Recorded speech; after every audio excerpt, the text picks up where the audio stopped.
Sandy. K-Man's top news headlines of the day from CMR. Brought to you by J. Michael, fashion for everyone. Good morning, Sandy. Hello. Good morning, Blake and Aaron. How are you guys doing? Fantastic. You? Awesome. Very, very good. Thank you. Halloween was good, sounds like. Yeah, it was great. Did you get out and Yes, trick-or-treating? we went trick-or-treating. We were dressed up as a bumblebee family. Nice. Cute. Where did you go? We went Cayman Bay, and then we went Webster's Estates. Awesome. And then we went to the haunted house down by Field of Dreams. You went through that with Dee? Yeah. Oh, my. Oh, wow. Was she scared? I think I was more afraid than she was actually, but it was pretty good. I was the one screaming. Oh, you guys made the rounds. That sounds like a great night. Good job. Yeah. It was amazing. I'll talk a little bit about it later on in my program, but I loved it. Cool. So yes, headlines this morning. As you probably just said, I think you just said it. We're kind of watching the tropics to see what's going on. I'm thinking that's not really coming our way, but everybody's still gonna keep an eye on it, see, how that looks. Big interesting news in the world of boxing. So there is an upcoming boxing tournament in December. So it's called Clash in Cayman. So if you're interested in that, go check it out. It will be hosted at the Lion Center, and it's considered a major boxing tournament, which we haven't seen one in quite a while. It's been years that I can think of. Yeah. I haven't really seen a boxing tournament. So that's interesting if you love to. Any big names coming? Not that I'm aware of. I don't know who Wendell is. I don't really follow the world of boxing, to be honest. If their name's not like Manny Pacquiao. Yeah, I wouldn't have a clue. But somebody's coming from Birmingham, England. So there you go. Maybe some people know him. He's the Commonwealth Light Flyweight title holder. Cool. Okay. So yeah. If any of that makes sense to anyone, then you can check it out. The RCIPS has shared that over 4,000 speeding tickets have been issued so far this year. This year? Only 4,000? I know. I could do that in a day. I'm kind of thinking they're missing a few, but yes. They not a lot for a year. It's almost 2024. But you know what? They said that this is actually an increase of over 30% from last year's total. From 2022. Yeah, last year's 2022. So that's pretty crazy. How much does a speeding ticket cost you nowadays? It depends on the speed. Yeah, what's the ballpark though? I don't know. Why are you looking at me? Couple $100. I haven't had one in a while, but I think it can be really expensive. Yeah, do the math. That's nearly $1 million right there in speeding tickets for the government. Could be 4 million. Yeah. Yeah. Huh. Sounds Depending on the interesting. speed, but that's a lot of money. And people paying this. That's why. fines. Listen, we've said I don't know why you don't write more tickets. Yeah. It's just it's a revenue. Yeah. No, they have been out there. I mean, I see them. There's a couple locations that they're at all the time. I'm going to start writing tickets. You're going to start writing generate $1 million a year in speeding tickets. You might get arrested for that. That's a great little side hustle. Yeah. Side hustle. Yeah. Okay. All right, then when you get arrested, we'll cover that news story too. Yeah. And you'll have the perpetrator here in studio. In other news, I will have enough to bail myself out though. This is true. In other news, do you remember the complaint against the Minister of Sports, Culture, and whatever else he's Minister of Heritage, Bernie Bush, where someone, a civil servant actually, was offended by some joke, it was a joke in extremely poor taste that he made. Apparently, she has since decided to drop the pursuit of her complaint. Okay. So, all right. Yeah, it was quite an interesting situation. All right. HSA expanding their award-winning language therapy team. So 4 young ladies, go check it out. We actually did a very interesting interview with them. It was nice. Nice to see an all-female Caymanian speech and language therapist team. And, they're offering all sorts of amazing service. So you got to have a quick look at that. It's, if you have children or adults who need any assistance with speech and language therapy, that's definitely the team to go check out. And finally, this morning, a bit of good news for Health City. They're partnering with Dana-Farber Cancer Institute. So this, again, is expanding healthcare in the Cayman Islands, I think in an amazing way, actually. They have announced that they've entered into collaboration with the Dana-Farber Cancer Institute, which is a global leader in cancer care and research. And the collaboration is another major milestone in Health City's continued work towards providing outstanding oncology care services, both domestically and internationally. And they've said that part of the collaboration will mean that Health City will have access to oncology education and training programs for their physicians, including lectures on advanced clinical and research topics in medical oncology, as well as peer-to-peer review of complex oncology cases. So this sounds good for everybody. Nice. Yeah. Awesome. All right. Couple of Yes. headlines for you, Sandy. Oh, lovely. Yeah. It is November 1st. Yes. And 1 month to go in hurricane season. Uh, And my gosh. Yes. final headline for you. Conch and Welk season opens today. That is right. That is correct. But still remember, there's some Delicious. limitations, so don't overdo it. There are. exactly. Yes. Doesn't that sound delicious? Yeah, it is the daily catch limit is 5 conchs per person or maximum 10 conch per person. Say that word again. Please, Conch. he's just doing it. I'm just messing with He's messy. Yeah. Are you doing that on purpose? Conch. Conch. I'm gonna have a 5 conch conch. sugar. Oh my God. You could not have lived here this long and saying conch. No. Maximum 10 conch per boat. Yeah. With 2 people. All right, folks. Thank you so you much. later. Yes, Bye. Have a good one, guys. you do. It is All right, folks. That was funny. I'm like, conch? What? Say what? Ooh, I love me some conch, honey chill. All right, beautiful people. Good morning. How are you guys doing? All right, let me grab my link, sit back and relax. I see people are here early this morning. Let's grab some links to share with everybody. Hold on. We'll grab our good old Facebook one first, I think. Yes, let me tell. There we go. Got that one. We got about 30 seconds left before we go live. All right, everybody good? Everybody feeling good this morning? I'm feeling good. You feeling good? Yeah. Let's get it.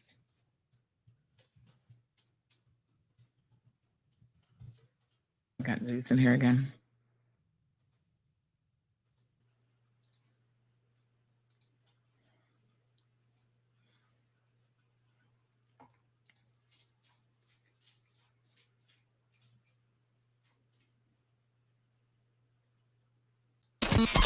Bigger, better, bolder.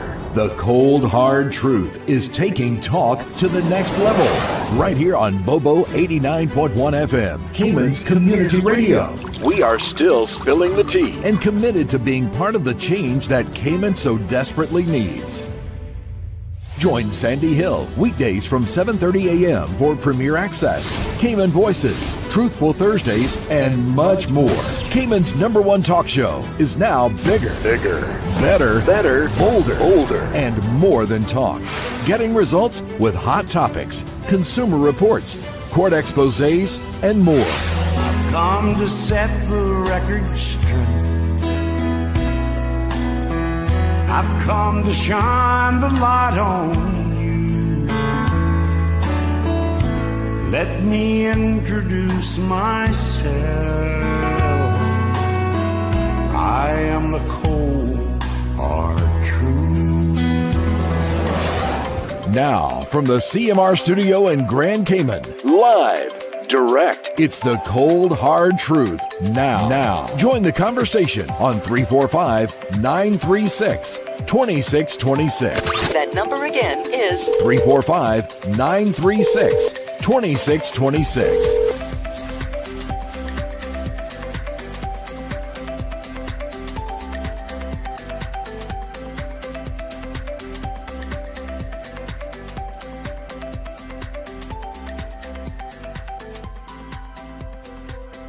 All right, good morning, Happy Hump Day Wednesday. How's everybody doing? Am I the only person that feels like it's like a Friday or something? It feels like it's later in the week. Yesterday, I was so busy and I had so much running up and down to do. I was saying, somebody else said to me, man, it feels like Friday. And I said, I agree. Feels like it's been a long week and we were only getting started because yesterday was Tuesday. So I was about to say Friday, you see. Happy Hump Day Wednesday. We're here. We're going to get it. So good morning to everyone. Good morning, Cayman Islands, all three of our beautiful islands, the sister islands, as well as we've got people internationally who listen to the program, Caymanians all over the globe, and non-Caymanians. We love our non-Caymanians who appreciate the platform and tune in all the time. How are you guys doing? Let me just turn on one light and then I can turn on my camera. Oh yeah, there we go. Hope you guys are doing fantastical. Yes, good morning to everybody. We got people in Honduras. We've got people in the UK listening, all over the States, New York, good old Paul in Bermuda. Thank you, Paul, for sending us that photo yesterday. Woo, that caused a lot of discussion. We can relate. We can completely relate to your feelings there about the price of stuff. I'll tell you what. So good morning to Miss. My co-host is being but wait a minute. You know, yesterday, Mr. Zeus decided that he wanted to stay in the studio with me, which he normally doesn't. And he was quiet as a church mouse. And then today, is that him being feisty and barking? Good morning to Miss Vernita. Good morning to Miss Olive. I hope he knows that will be an eviction from class notice for him. Good morning to Leroy. Miss Morna is here. Hello, Olivia. How are you? Diamond Princess, so nice to see you. Miss Dean is in the house saying good morning to the CMR community. Alba, good morning to you. Happy November. Yes, November already. Woo. I'm going to tell you all what I did yesterday. But yes, where did I put my glasses, by the way? You ever take your glasses off and then I don't even think they're in here. You put them somewhere and then you don't remember where you put them. Well, the good news is I don't actually need them to see and to read on the computer, but I do kind of keep them on all the time. So I'm just noticing, I don't have on my glasses. All right, let's keep it moving. But one more month, hurricane season, official hurricane season will be over. But let's remember now that hurricanes are a bit, they can be a bit moody. So sometimes they come preseason, sometimes they come postseason. There was some talk, I think, a couple of years ago about actually expanding the hurricane season because the after season ones are coming fast and furious. I don't think an official decision has been made in relation to that. But we got to continue to keep an eye on things. So Miss Olive says that I'm so early. I'm at the front of the class. I'm marking the register. Good for you. Look at you, honey. Yeah, she came in right at 7:30. Beautiful. So I'm here at 7:30 for sure because we go a couple minutes first on 106 and Kiss 106 FM, one of the other DMS stations, and then we pop over to Bobo here. So somebody was saying to me yesterday, my mother-in-law. That's so funny. Miss Daisy just sent me a message. My mother-in-law was saying. Everywhere we go, people are like, oh, Miss Sandy, can I take a picture? They got a problem they want to talk about. And she didn't know what Bobo was. And it didn't occur to me that I really didn't explain it to her. But she's like, I don't know what she thought it was, but she was confused because people keep talking about this Bobo. And she had no clue what Bobo was. So last night, she's like, everybody's talking about something on Bobo. And I said, that's the name of a radio station. The station that I'm on is called Bobo 89.1 FM. So she was like, oh, okay, now it makes sense. And I said, yes. And unfortunately, fortunately or unfortunately, some people still seem to think that I'm the person who owns Bobo. And I do not. Listen, the confusion, I was on it first, I guess, the first show, we launched it. Everybody's associating CMR and Bobo. And you guys, a lot of you still are misinformed and you think that I am the owner of Bobo. So no, folks, somebody sent me something just last week. Oh, I'm trying to get a show on Bobo and I know that you're the owner. I'm like, no, I'm not. So folks, Bobo 89.1 FM is a DMS broadcasting station.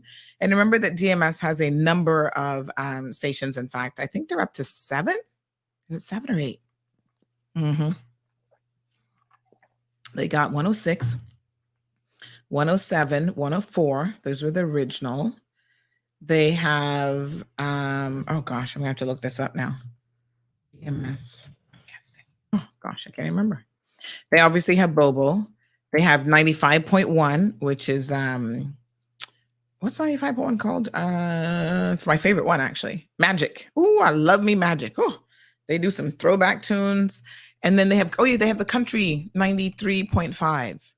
I don't really hardly ever listen to country music. That's like the one of those genres that's like all the way at the bottom of my list. Like hardcore rap, I don't listen to hardcore. That's all the way at the bottom of the list. Oh, and they have K-Rock 96.5. So they've got 3 and 3 is 6 and 1 is 7 stations. So Bobo is like a community station. So the fantastic thing about Bobo is just like me, you can have space in Bobo. People pay for their own airtime. They pay for the show. And, I think the only difference with me is because I was on first. I knew about the launch of Bobo before it happened. And, I was approached by management to say, hey, we're launching this new platform. It's a little bit different. It's going to be like, the content is going to be created by people in the community. And so we want your show to be there as sort of the morning lead show. Are you interested? And I was like, yes, I'm interested. Let me hear a bit more about it.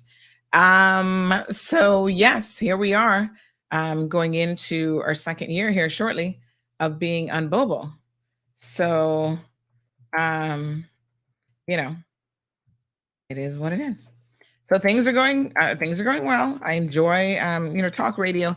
You know what is so funny is I wasn't really convinced that talk radio was still where it's at. I thought, are we really still in traditional radio, talking all day? Ironically, although when I go to the US, one of the first things I do is I turn on 91.3, is it 91.3 FM, WLRN, and I listen to that for a lot of my journey when I don't feel like listening to music, and that's all news and talk radio format. And so I remember the Honorable Kenneth Bryan going right before the last election saying, Sandy, talk radio is still where it's at. And I'm like, really? Okay. And sure enough, I think a lot of people are just engaged. Like you guys love and enjoy sitting down in the morning, having a little catch up. And this is the way and the platform to do it. And hey, what better to do because you're stuck in traffic in the mornings? Some of you get ready with me. I'm in the showers with you. I'm sitting on the toilet with you. I'm at the breakfast nook, the breakfast table. I'm in the car with you and the kids. So here we are. So last night I went out trick-or-treating. So first of all, I told you guys yesterday, I've got a new business venture that I'm working on. It's going to require a lot of work, and I'm really, really super excited about it.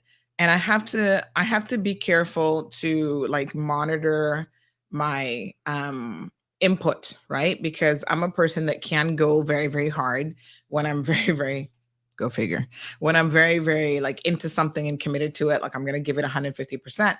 But sometimes you gotta, as you get older, you realize that you really have to be conscientious about pacing yourself. Like otherwise you burn out, right? So I'm in that initial setup mode. And I've got so much to do, my to-do list. I've got multiple books for my multiple to-do list. It's just like so crazy. So yesterday was extremely hectic. I was on the go. After the show, I left out. It was like boom, boom, boom, like one thing after the next. Picking up keys, doing this, doing that. I was like, last night I was so tired. And then I was still up till 2:00 in the morning, trying to get some work done because there are kind of some deadlines that I'm up against of things I really need to prioritize. And gosh, 24 hours in a day, some days just doesn't seem like enough. So anywho, I did take some time to go trick-or-treating. Before I get to that, let me do a big shout out to some of our local utility companies. So big shout out to CUC, Caribbean Utilities Companies. I've not had to do anything with them in a while in terms of account setup. And so it was, an experience that I must say was painless. Yeah, it was super, super easy to set up a new account with them. They just handed me an iPad. I filled out, some basic information on that, emailed me a link to confirm, and I signed it electronically. Boom, it was done. I'm like, that's it. I don't have to do no big time documents and this and that. And they're like, nope, we've got your IDs on file already. You're already an account holder with us. It was just so easy peasy, lemon squeezy. I was like, okay, you guys just made my life like, whoa. Big shout out to the crew over there. I went to the location. Now, I don't know. I don't think they do anything at the main location in town anymore. But anyway, I did go to, I think the young man's name is Kevin, that assisted me. And yeah, I was in and out in no time. So thank you to Kevin for getting me sorted. And then I had to run almost literally over to Cayman Water. And so I want to do a big shout out as well over there to the young lady. Let me get her name now. I want to get her name right because she was just so pleasant. It's so nice when you have the opportunity to see Caymanians that are forward facing in these various companies, and they give you really good service, you know? And I was really, really tickled pink that this young lady, just very, very professional. It seems like the whole team over there is just fantastic. I've actually never dealt with Cayman Water before, believe it or not. I didn't have a need to. They are, the water company that services West Bay. So I've never had a need really to deal with them. But let me get her name. Hold on. I'm going to show and tell you what her name is. Her name is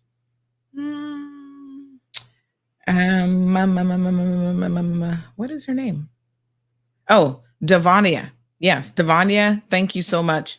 Excellent customer service and just very, very pleasant. So her boss said to her, "Are you nervous dealing with Miss Sandy?" She's like, "No, I'm more nervous dealing with you." She said her boss is so nice, but she still gets a little bit nervous. But Devania, thank you so much, young lady. Mm-hmm.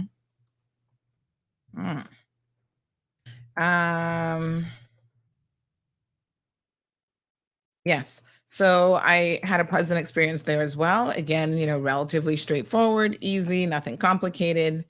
And I was able to get in and out of there also. Now, big shout out to Flo. I'm not going to leave Flo out of the mix. So they likewise were assisting me with a few things. And, what can I say? They came in and got the job done. It was a little bit, I don't get too involved in the technical side of things, to be honest, because that just isn't my expertise past a certain point. So, they were pulling cables and doing this and doing that. I'm like, okay, I'm going to leave y'all to Marlon. You just do that. I ain't got nothing to do with it. He'll get everything sorted out because, he has, I put him in charge of all things IT. And so there might be a particular reason why he needs something done a particular way. And I'm like, listen, just liaise with him. I'm just here to say hello. But they got it done. And I think there's about 3 or 4 of them working hard. And they showed up on time, which is always important when you have to deal with service providers. They were very, very punctual. And I appreciate their excellent service. So thank you to the Flow technical team who are out in the hot sun every day dealing with all sorts of stuff. And now, do you guys know this? I didn't see when you don't do things for a minute, you don't even know what's going on. But did you know that they actually, when they set up your little Wi-Fi, like they come set up the internet and give you, Wi-Fi, whatever, they give you a little card now that has the Wi-Fi barcode on it, like the, scan. What is not a barcode, but what do we call them? Anyway, you guys, is that a barcode? No. What is the proper term for it? Anyway, the thing that you scan. Oh my God, I'm sorry. I can't even remember what it is. I think it is a barcode. Yes, barcode. And so now you scan that and from your phone and it'll automatically connect you to the network. QR code. Thank you. Geez, I'm peace. My brain was just like barcode, not a barcode. Like close, but not quite what I was looking for. Thank you, Water Boys. Q and Leroy, he's like QR code. Yes. So you scan the QR code and then it automatically connects you to the network. So now it saves you a couple steps. I was like, "Ooh, honey, Flo, getting with the times now."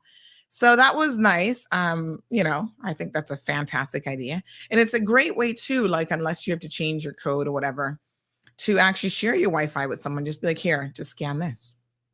I like it. Stephanie, good morning to Miss Stephanie Brooks. She says Devonia is awesome with customer service. Yes, very, very pleasant personality. You know how some people are just so nice and soft-spoken? This is probably very much a Caymanian thing. She is just very, very pleasant. And then she reminded me that she had attended one of my training courses way back in the day. And I said, oh, I knew she looked familiar, like she really looked familiar, so I had interacted with her before. And she said, yes, ma'am. I came and did, I don't know if it was customer service training. It might have been something, but obviously she is taking it on board, honey Shan, because she's doing well. So big shout out there to Devanya. Is her last name Bodden? I'm trying to remember her last name, but it's not coming to me. Stephen joining us from the UK says, good morning, beautiful people. Morning, Stephen. Nikki is here. Nikki, where in the world are you? Are you still in, where were you? Italy, Rome, somewhere. She's all over the world these days. Vernita says, I wish Flo would be the same. Well, Vernita, Paris. She's now in Paris. My goodness. Miss Vernita, I've tried to help you with your Flo situation. And I'm going to be fair to Flo, Miss Vernita. Some of it has nothing to do with Flo. I think that perhaps you don't quite understand certain things on the billing side, and that can be very, very frustrating, without a doubt. But when it comes to their bills, I'm also going to say that there is room for improvement, because I've been trying to fix a billing situation where I paid the wrong bill and trying to get it, sent back over. But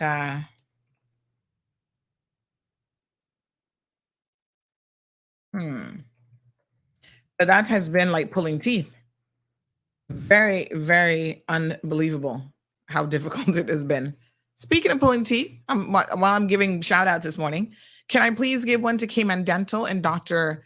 I think her name is Alexander. I'm going to post her up a little bit later on. So I went in last week. I want to say Thursday was my appointment. So I had to have some little fillings because, part of it's age. They say I might actually be brushing too hard. So they recommend using just electric toothbrush. But I had a little bit of like on the sides here, almost like receding gum. So my gum line was like too far up. And so they wanted to like fill that in, protect the enamel, the remaining gum and whatever. So I said, all right. So, one of my least favorite things in the world are needles. So when I went to her, I said, do we need to use needles for this procedure? And she's like, it kind of depends. If it's going to be too painful, too uncomfortable for you, we would recommend using a needle. And I said, I would rather not. Can we, try a little something? So she was like, okay, well, let me see. So she took out her little drill and she's like, let me see, does that hurt? And I said, nope, don't feel a thing. So she did her stuff, no needles, no numbing solution at all. And she was able to do what she needed to do. And she's like, okay, that's it. Now I'm just going to do the filling part, which is the easy part. And I was like, that's it. I never thought I'd say this ever in my life. I had a pleasant dental procedure experience done because there were no needles involved. I was like, this is fantastic. Because otherwise they would have been numbing both sides of my mouth. And oh my gosh, the needles hurt. Oh, thank you, Dr. Alexander over at Cayman Dental. I'm so glad we could do it without any needles and without any numbing solution. I didn't feel a thing. And my smile is much better. Appreciate it. Ms. Irvelin, it says it looks like the older that you get, the busier your life becomes. So maybe, Aliano's upset. She says, here she good, bigging up CUC. Poor Aliano. He's up in his feelings about CUC. Let me tell y'all something. I believe in giving credit where credit is due. And I think that if any of you had a proper understanding of what the largely Caymanian team over at CUC does every single day to ensure that when you wake up in the morning, you flip a switch, it actually works. Just the reliability of the service. You need to travel more and you need to go live somewhere else. And then you will appreciate, you will not complain quite as much. Yes, do we pay a particular price thanks to the fuel import because we are an uber small country? Yeah, we do. It's not the highest in the region. It's certainly not the highest in the world. Would we all love to not have a CUC bill? Would we all like to pay less? Yes, we would. And I'm going to encourage all of you, and once again, say that there are things that you can do. It's a consumption service. You don't actually need CUC. Y'all ever thought about that? Turn off your lights. Sit in the dark at night. Don't watch TV. No need to plug in a computer. So I appreciate that I am a heavy user of CUC. So I've got so many electronic devices around here. And when it's working, it allows me to work. It allows me to have leisure time. And so I'm not going to knock them as being, some devil and, oh, they're horrible and this and that. Because listen, y'all need to go live somewhere else. You really, really do. Try it. And there are a lot of things. Speaking of that, Paul from Bermuda sent me something yesterday with watermelons. Did you see when I posted that? Paul's watermelons went from, there was a significant increase. Now, I don't know. I kind of get the sense that maybe there's something happening in the world of watermelons. Like, I'm not really sure. I eat watermelons kind of here and there. But in fact, most of the time I do have watermelons in my fridge, like the little cut up ones. But he said, Auntie Sandra, they've completely lost their mind. Price went from $14.99 to $24.99. They will stay in that cart and go rotten. And so he shared a picture here with us. Let me just show you guys this picture. And again, so many of us can relate, folks, to having these issues from one jurisdiction to the next. So he sent this, and this is watermelons in Bermuda. Now that's $24.99. Their currency is a 1-to-1 in the US dollar. And then they say all Halloween pumpkins are not for consumption. I don't know what that means. Does that mean they're not any good? But anywho, yes, the watermelon's now $24.99. Again, y'all will sit back and cuss Flo, cuss Hurley's, cuss who else is in the supermarket business? Hurley's, Flo, Kurt Market. Yeah. But I am willing to bet that there is something that's happening, and I didn't really look it up. So let me just do a quick search. That there must be something happening with watermelon pricing, because a lot of times this is really a trickle down situation. No retailer in their right sensible mind is going to increase the price of watermelon from $14.99 to almost double the price to $24.99. So there has to be something that is pushing the price of watermelons up. Was there a bad season of watermelons? Somebody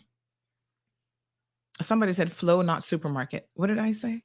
Did I include Flo in the supermarket list? So I'm kind of curious, really, about, hold on, let me see. I'm kind of curious about what's happening in the world of watermelons, because I think that there has to be a logical explanation. So sometimes crops, I said Foster's, not Flo. Oh, geez, I'm peace. Did I say Flo? Oh my God, I meant to say Foster's. Yes, honey child, here, why, let me see here. Oh, let me see. Record-breaking bumper crop for UK. So they should be cheap in the UK.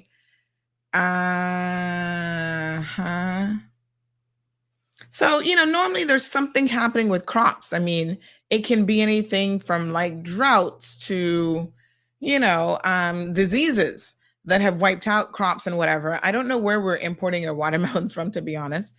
Probably the US, but there could be some logical explanation as to why the cost of watermelons skyrocketed just now.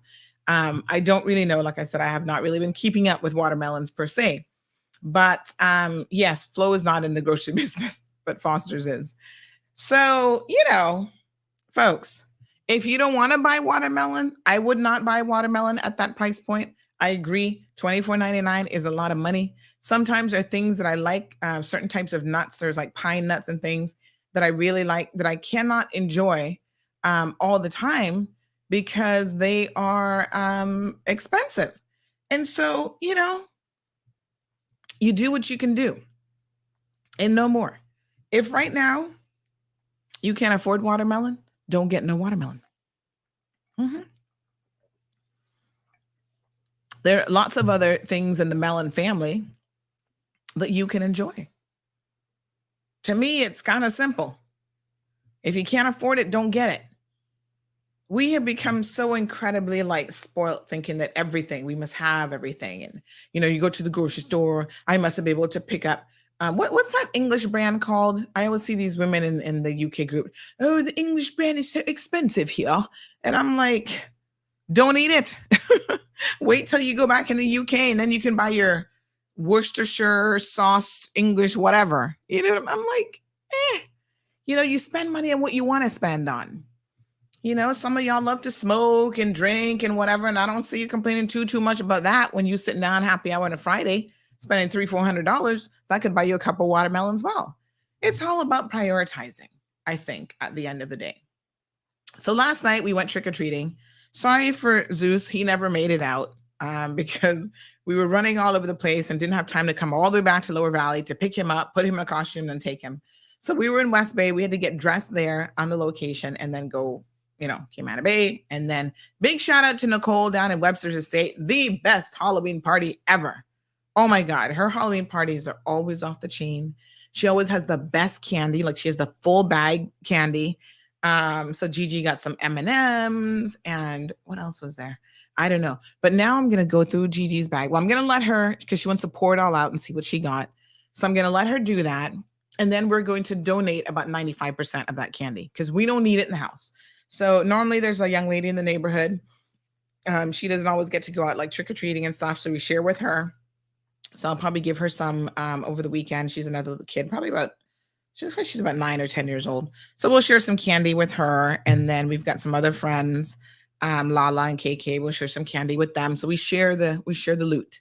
So we went to Webster's Estate. Webster's Estate is, thank you to the Webster's Estate community. I know they're now a fully gated community. They closed their gates because y'all kept driving through there during morning and afternoon traffic, disrupting and almost running over people and their dogs. So they are now fully gated, but they had the gates wide open last night. Shout out to the RCIPS. They were out there in full force last night trying to keep the trick-or-treaters safe on the roadways, directing traffic and all that good stuff, doing a phenomenal job. And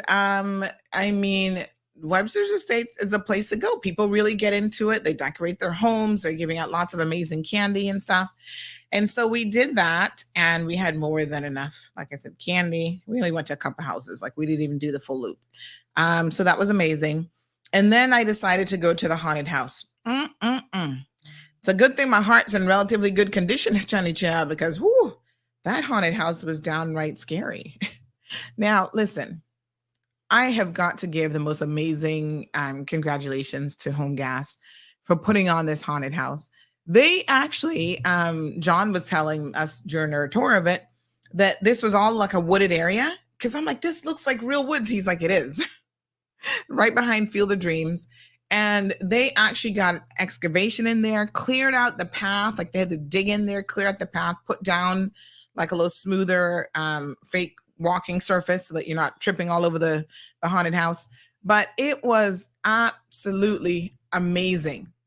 I don't know, like I want to go in the daytime because at night, I'm like, you guys put so much work into this. Like I want to see it again during the daytime to really take it in. But I don't know how they've been working on this for months. It was an amazing experience. Like they really did a phenomenal job. And this is their first year at that location. So I think they've got the rights to the location for like a couple years or whatever. And they're like, yeah, we're going to, improve on this. Next year will be even bigger and better. And I was like, wow, I don't know how you're all going to improve on this, but it was really, really good. Towards the end, they had this huge like skeleton head that went up, must have been like 30 feet in the air. Like it was just amazing. So if you missed that this year, make sure you mark your calendar for next year. Normally they have it open for like 3 or 4 nights and then Halloween night being the last night of the event. So Evelyn said, yes, I have it too. They told me that the same thing, that I'm brushing too hard. Yeah, apparently you don't have to brush hard to brush well. And I know that sounds a little bit contradictory, but it is. And you know what they recommend, Evelyn, is that they recommend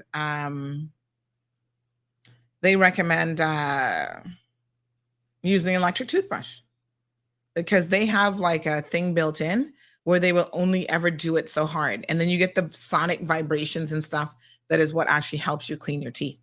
So apparently that's the way to go. But don't forget, folks, if you get and you use electronic toothbrushes, please change your electronic toothbrush head. Seems obvious, but some of y'all be using them for years and don't change the head. Ew. All right. She says, oh, they'll numb the area. Oh, that numbing stuff. You still feel that needle going in, honey chill. Trust me. Rough Seas says gas is not the highest in the world, but it's the top 5 in the world. Actually, isn't the top 5 in the world, Rough Seas. I will challenge you to show me where it's the top 5 in the world. And if you win the challenge, I will give you $50 cold hard cash. Because I bet you're going to be wrong. Aliano says he's got some crackhead. Well, I soon get me some crackhead and a treadmill to power the house. Well, you live in Windsor Park, and I have it on good authority that there's a couple right around the neighborhood. So, I know I'm not sure what you're going to be giving them to motivate them to power it and to run on the treadmill, but you can probably figure it out. They probably want something. Good morning to Marshall, Liana. Good morning to you. How are you, my darling? Stacy says, ask Denny, who's Denny? And popcorn, they're one that made watermelon price go up. Who? Denye and popcorn? Who on earth are they? I don't even know who that is. Liana says that costs you less as popcorn for 99 cents a pound. I mean, watermelon, sorry.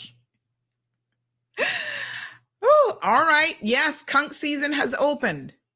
Now, folks, need I remind you, did we post this story about conch season yet? There are rules.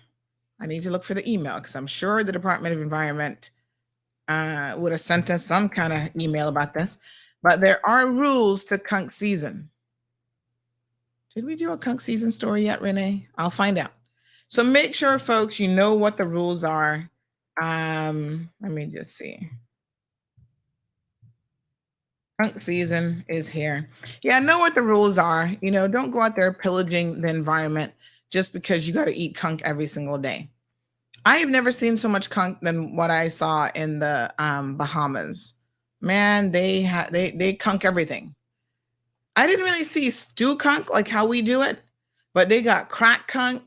They got conch on crack. They got all kind of conch. I was like, how many ways can you prepare conch? They're like, well, let me show you. Here's a whole conch recipe, a whole conch menu. I'm like, wow, I'm all conked out, quite literally.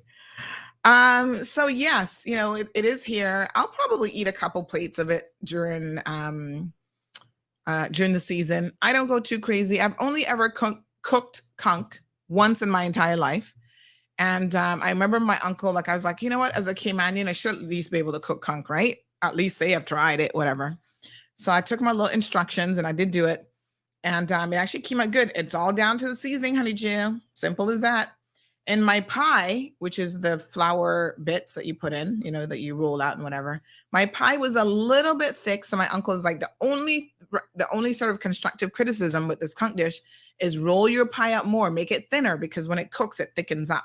So I needed to make it super, super thin. I was like, yeah, boy, that's my favorite part of the conch thing. It's a dumpling, the pie, basically. So I was like, okay, uncle. And then I never made it again. If I want to play a conch, I'm going to go to Miss Alrita's. I'm going to call my aunt and be like, you cooking some conch today? I'm coming. Big shout out, by the way, to Miss Alrita. Oh, shoot. I'm not even paying attention. What time does the UCCI conference start? We're going to live stream that, by the way. Hold on one second, honey chill. I'm hoping it's 8:30 and it wasn't 8 o'clock. Because it was 8 o'clock. We missed it already. So UCCI is having this STEM conference. Let me see. 8:30. We're good. We're good. All right. I was like, oh, look at the clock. The time just flies. So we have one of our Cayman Voices segments coming up with Miss Alrita. We actually interviewed her earlier in the month before I went away on my trip. And can I just tell you, she is so interesting. I enjoyed that interview so much. I can't give anything away. Y'all can just have to tune in. Just woman of the soil, Caymanian through and through. And listen to me. If y'all think that in this day and age, some of us are a little bit rough around the edges, let me tell you something. Old time Caymanians, they didn't play with you, Trust and believe, especially if you were doing certain things like messing with their children, they'll box you down, even if you're the police, and tell you, don't try it. If their child never did nothing, they tell you, don't try it. So, speaking of Caymanians, sort of people of the soil, I want to extend our condolences. Now, I'm afraid that I don't know this lady's real name. You know how you grew up and you hear people's names and stuff, but you never get the proper name. So this 98-year-old resident of Georgetown Central has passed away. We want to extend our condolences to her family. I understand that she goes by Awawa. So we've all heard of her if you're from Georgetown. I think I'm considered a Georgetown Central kind of person because that would have been my stomping grounds had I grew up in Cayman, really. But anybody knows her proper name? Who's she family to? But anyway, 98 years young, she passed away yesterday. So her condolences to her family. I've seen her at a number of like community events and stuff like that. Always so pleasant, such a nice person. So such a loss to the Georgetown Central and the entire Cayman Islands. And man, y'all need to call me because when people getting up in age and Sandy hasn't interviewed them for the Cayman Voices series yet, something is wrong. So you got parents, you got grandparents, call me so I can come and sit down with them. And it's so easy. We just sit down and talk and I basically record it. They don't even remember that they are being recorded half the time, Chuck. Because sometimes they be talking some stuff and I'd be like, ooh, maybe we don't want that to get out. Good morning, caller. Yes, ma'am. I think her name is Miss Alwarne. Yeah, somebody else just sent me that. Oh, thank you so much, honey. She was a dancing queen for PPM, boy. She could dance. Oh, wow, boy. I was so gosh. sad when I heard that yesterday. She was an active old lady, boy. Just turn your radio down in the background for me. But somebody else says yes. Her name is Miss Alvarine. Alwarne. Alvarne. Oh, okay. Mm-hmm.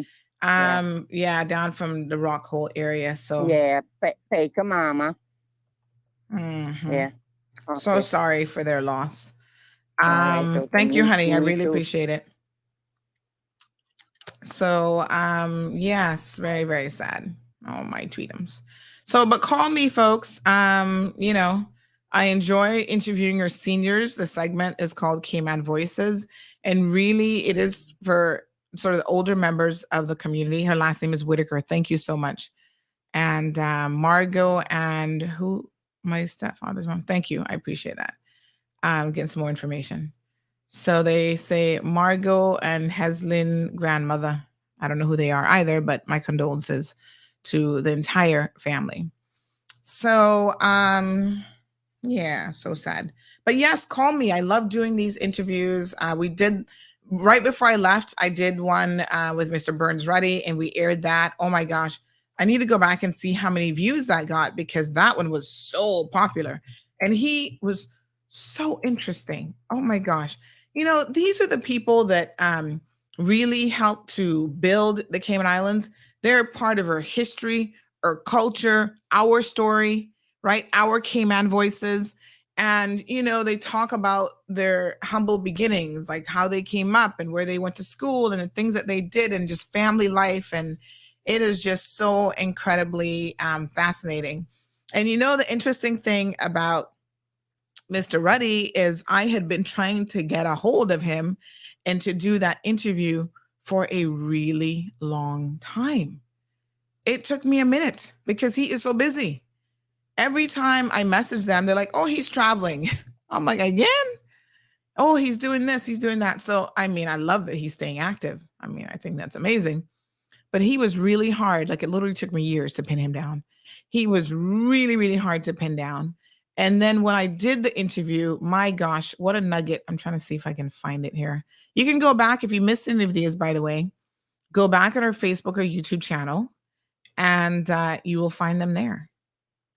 So, Mr. Ruddy, let's see. And we air them during the morning show too, and then we'll re-air it on social media so you can find it in both locations in case you missed it live. Yeah. So we did him 2 weeks ago. So, wow, so much information. Like sometimes one segment I feel like isn't enough, but I try to capture the essence of the person, and you really can do that sitting down and speaking with them. He was just amazing. I was like, wow. And, these people they've raised Caymanian children. They've contributed, like I said, to their communities and their churches. And he actually was sharing a little snippet with me, which I thought was so interesting. He said, Sandy, back in I can't remember, it was 1984, 1980 something. He was like, we had the first armed robbery at our Burger King in the waterfront. I was like, really? Wow. The first armed robbery in Cayman. The thing that occurred to me is I'm like, that was the first armed robbery back in the 1980s. It wasn't really that long ago. We were just a sleepy little peaceful little town, honey child. My goodness. What a thing. But call me. Make your recommendations for Cayman Voices. And the other thing is, as they get older, sometimes their memory starts to fail. So don't wait until that's the case to call me, because then they be talking like they don't understand. I don't know what I'm talking about. Call me while they're still remembering certain things. And you'd be surprised, we all have to go by the way of the grave someday. But these videos become part of your family treasures as well, because now you have this historical recording of your loved ones. And I cannot tell you how much it means to people when someone has passed away to be able to reflect and look back and to hear them talking and just to have that recording. It's just so incredibly amazing. There was someone that I did, I think last year, and I think his health has kind of been failing recently. And I'm so sorry to hear that.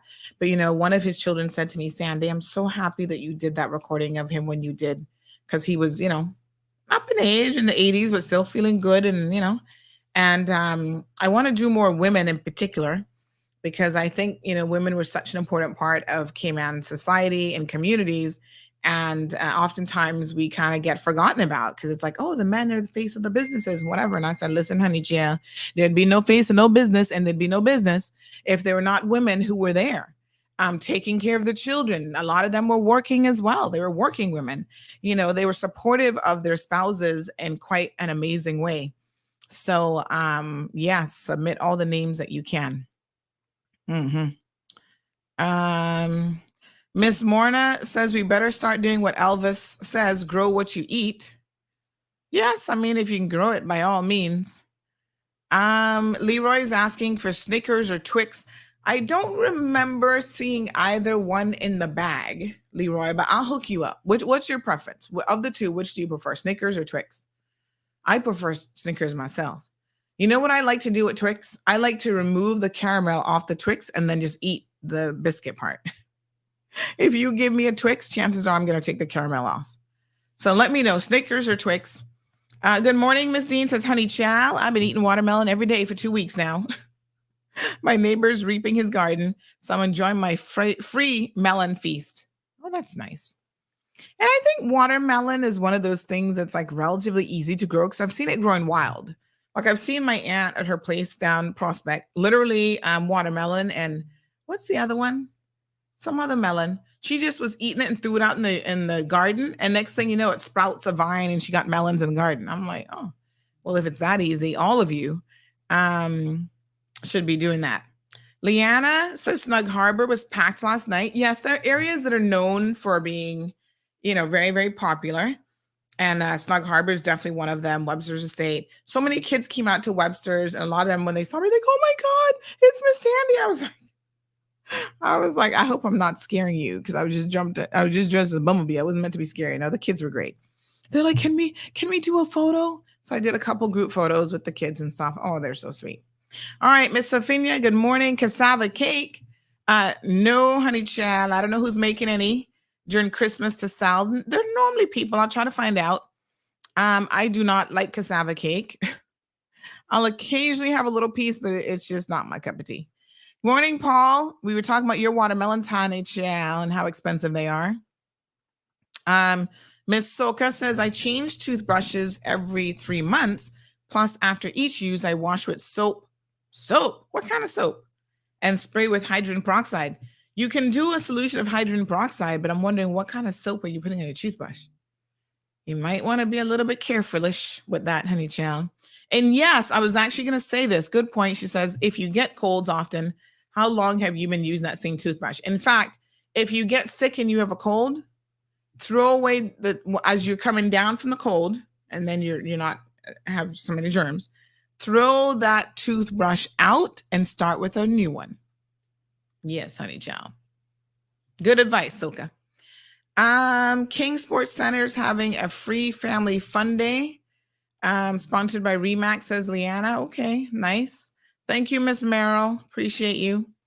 Rough Seas says we're not top 5 in the world, but we're definitely number 2 in the Caribbean. No, we're not. Rough Seas, you see, it done lost you $50. You lost your chance at $50 because you said we were top 5. We're not the top 5. Stop throwing facts out there that are simply not true. Like I said, you can have your opinion, but you can't have your facts.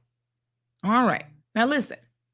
Speaking of opinions, I'm not going to get too deep into this, but one day we're going to have this discussion. I saw, Leanna, I think it was you actually that posted about whether or not Airbnb and those types of rentals are driving up the price of, like, I guess, rentals in Cayman. Leanna, I want you to think about something because we're going to do a deep dive into this conversation one day, right? How will that drive up the price of local renters? Airbnb businesses are actually competing with tourist guest houses and hotels. The most interesting thing is that you may not know this, and this is where I think Caymanians, again, need to know a little bit more about our products and services, tourism being one of them, right? A lot of times the hotel, the available rooms during high season, and that high season seems to be expanded. I hear next year we're expecting some phenomenal growth, some 20% over 2019 figures, right? They have no room capacity. They're booked out. So that's why there's been this expansion of like guest houses, and people who have homes are then able to put them in the Airbnb market, but they're not competing with the local market.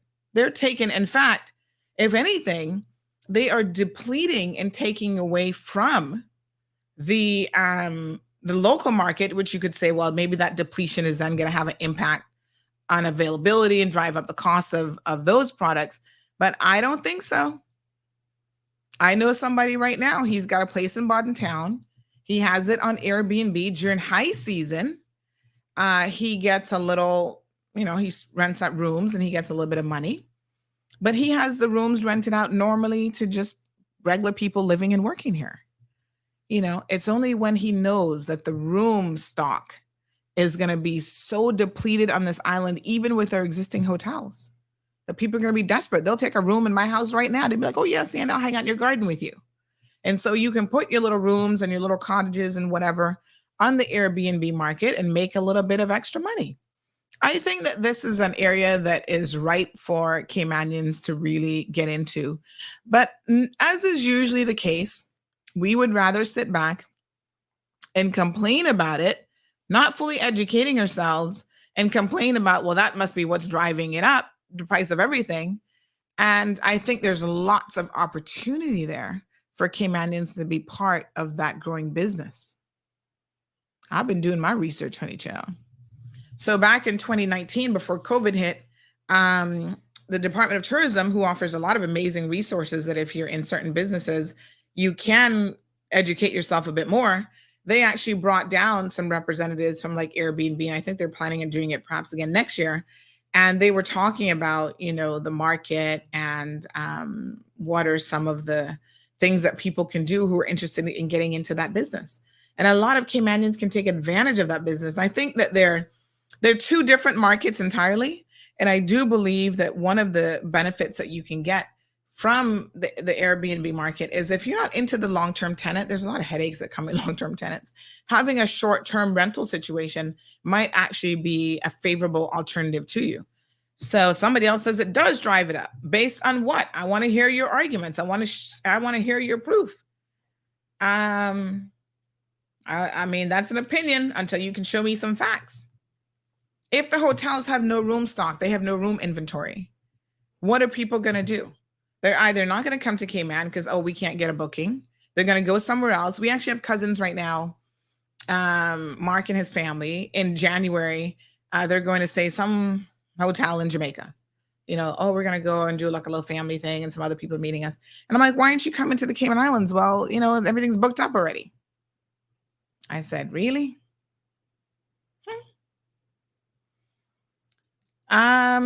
Miss Merrill says that she was a sweetheart, full of humor, and loved to sing and have a good time.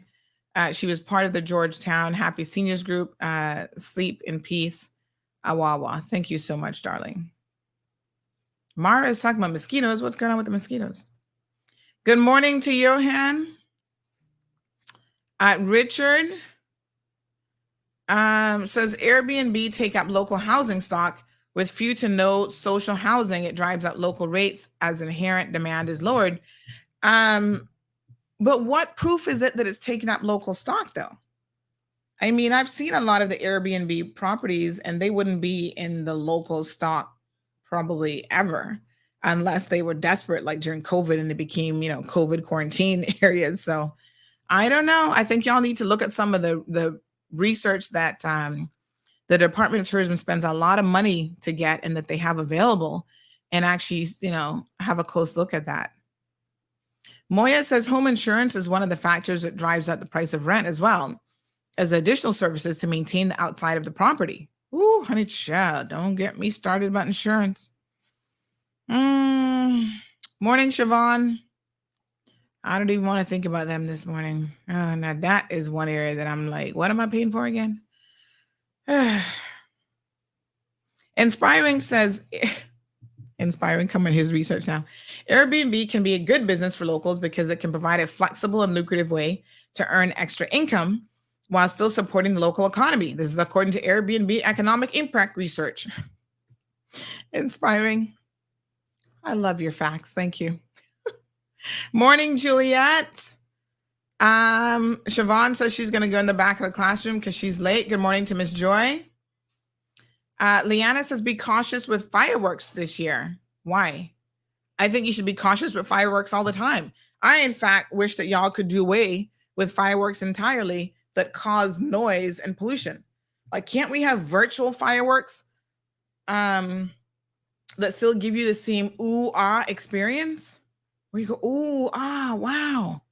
All right, let's check in on UCCI and see if their STEM conference is starting. They got some big time heavy hitters, including somebody from, I think they got somebody from Google or something as well. So they're going to be starting here shortly.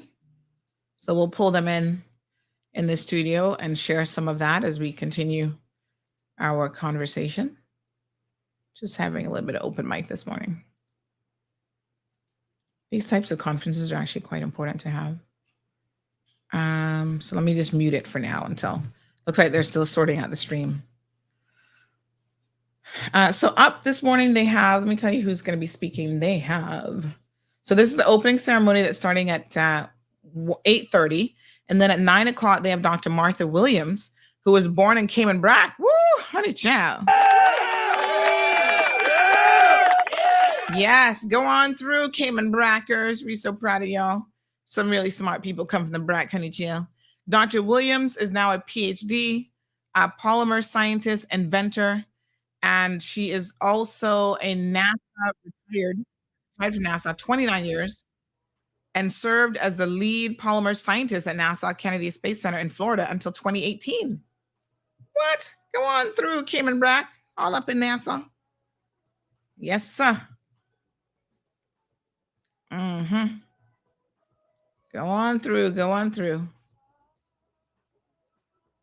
Yes, Leroy says soundless fire. That's what I'm talking about. All right. Garrett says I have virtual fireworks every year. So is the minister going to be there today for the STEM conference? I see the chair of the board, Mr. Gilbert McLean there. Who else can I identify in the audience? Is Miss Juliana O'Connor Conley there since she's Minister of Education? Soka says, amen. I despise fireworks. The Guitar Hotel in Hollywood has an amazing light show nightly. No noise, just beauty. That's nice. All right. Are they ready? No, they're still getting ready there. Okay, so we'll keep an eye on that. Ooh, what's that on the screen? Hold on. Okay. So the STEM conference, let me tell you what else they have coming up. So that's Dr. Martha at 9 o'clock. And then at 5:30 today, they have Vanessa Slowey. She's an experienced chief executive officer and non-executive board director with full P&L accountability across 27 countries for a global tech company. She's responsibility for revenues of $2.1 billion and leads a 12,000 employee organization in the US and most of the world's most challenging geopolitical regions. And she served publicly traded and privately held businesses and global nonprofit organizations. And then we have on the 3rd, which would be Friday at 10:30 a.m., Ati Joshi, who is an AI expert. Oh, I want to see that one. AI extraordinaire at Google, and he does Google Cloud, CIPT, former fellow at Yale Law. Interesting. You go from law to tech and AI. I love it. And Berkman fellow at Harvard, Stanford, GSB, and Yale. So this man comes with all the accolades from them highfalutin schools there, honey child. So this is fantastic. They've got a whole program. If you've not signed up, you can go by. They have some open opportunities. This is UCCI STEM Carib Conference 2023. Game Changer. The title this year is Game Changer, Time to Level Up. And they have 3 incredible speakers again. By the way, you might have missed it, but these are all women, all female speakers. So toot toot, congratulations there, ladies. I love it. Let me just show you what they look like. Miss Martha Williams, one of her own homegrown from Cayman Brac. Wow, this is fantastic. I love it. See some of our young people there, some young students. So students from both the schools as well as UCCI, and then some of the other schools as well will be there today. So this is nice. Give me 1 second. I'm going to see where I've just saved that file. So they're coming in and starting to take their seats and stuff now. So here's the guest speakers. 3 incredible speakers lined up. We got a caller. Good morning, caller. Welcome to the program. Good morning, Sandra. Hello there. How are you? Okay, and you? Good, thanks.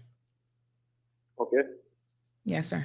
Yes, concerning a lot of the one-bedroom units that I see that are being on sale now, I was always wondering, like, why only one room and why so expensive? It's actually because they're looking professional couples to buy these units or single professionals, and they do not want children on the compound, it looks like to me. Thank you very much. All right. Thank you, my dear. Okay. We'll talk about the rental situation a little bit more, but some of y'all don't know how to make your children behave. That's why people don't want them there. I'm just saying. Okay, so this is a STEM conference, folks. Again, kicking off today, this morning. We're going to look at it. This is a full schedule. So they've got breakout sessions A and B. They're going to be doing hands-on stuff, everything from like dissecting different things. They've got forensic science experiments rooms. They got some big sponsors for this. I know that CUC is one of the big sponsors for this event as well, making sure that our children have access to learning everything about sustainability, moon formation. Here's one campus STEM tour. Then they do these SNAP circuits, mangroves. There's a mangrove rangers. National Trust is going to be there. So this is an absolutely phenomenal lineup, really, to be honest. So I'm hoping that some of you, if you have an opportunity, will be able to pop in for, I think some of it you had to pre-registered for, and then they're going to have some open segments as well. But here's one about bridging STEM frontiers. And then it goes into tomorrow, Thursday, and Friday. We've got virtual surgery. Ooh, that breakout session sounds nice. Laparoscopic colis. Can't pronounce that one. Cholecystectomy. What? Okay. So can you help me with this word? We got to break this down phonetically. That's a big word. Cholecystectomy. Is that how that's pronounced? I don't even know what that has. It sounds like something to do with the colon, but I don't know. Lord Jesus. Then they have the chemistry experiments room. They have seafaring with the stars. Oh, that's nice. A little bit of seafaring history built in there. I like it. Climate change. Is that just basically colonoscopy? Is that what that is? It looks different. That's not colonoscopy, but something. By the way, I have my first one coming up, honey child. Ooh, what a hot mess. I'll tell y'all how it goes. What a mess. Listen, just make them put you under. Some people be like, oh no, they just gave me a little limit. No. Have them put you under. You don't know what they're doing. When you wake up, they tell you, did we find any polyps? If we did, we removed them. This, that, and the next thing. Nope, you're clean. You don't have to come back for X number of years. Just make them put you under, folks. Don't mess with oh no, I think you can put that up my bum and I'll be okay. I don't think so. Put that up my coat. No. Colectomy. Is it a colectomy? Is that how it's pronounced? Okay. Then they have a solar car building session. Lionfish dissection. Oh, that should be pretty interesting. I wouldn't mind seeing that one, honey chill. Let me just refresh this stream to see if we're going to get any. It's kind of pixelated a little bit. Let's see if we can get a better connection. Yeah, that looks a little bit better. Okay. Let's see what else they got. Careers in IT, the future of power, the video series, End of the Dinosaurs. And they have the high school level robotics. So that's nice. And then they have a high school solar and wind breakout session as well. Nice. Lots going on over there at UCCI over the next couple of days. So check that out, folks. We're waiting to see, if they get started. We'll definitely share their solar setting up and stuff. And kids are still coming in for the conference. So we'll share some of that with you guys. Okay. Jess says, we Brackers are very proud of her. You should be. I mean, this is phenomenal. Again, that's Dr. Martha Williams. Listen, countries much bigger than us don't have that kind of clout at NASA and that level of experience. So congratulations to Dr. Martha. Good morning to Emma.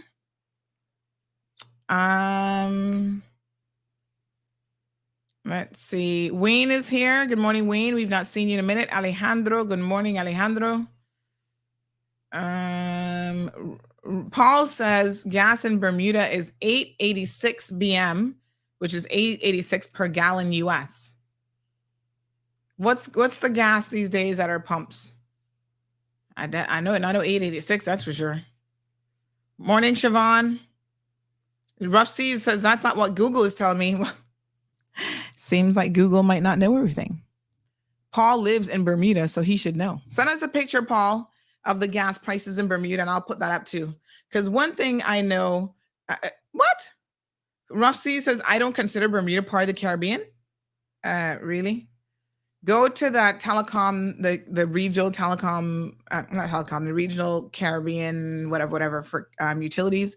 They're part of the Caribbean, whether you consider them or not part of the Caribbean.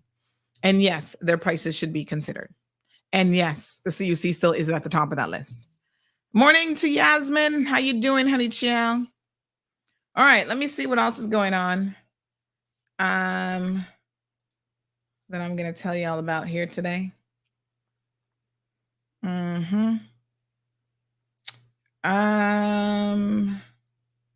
Let's see here. Let me send this to Renee.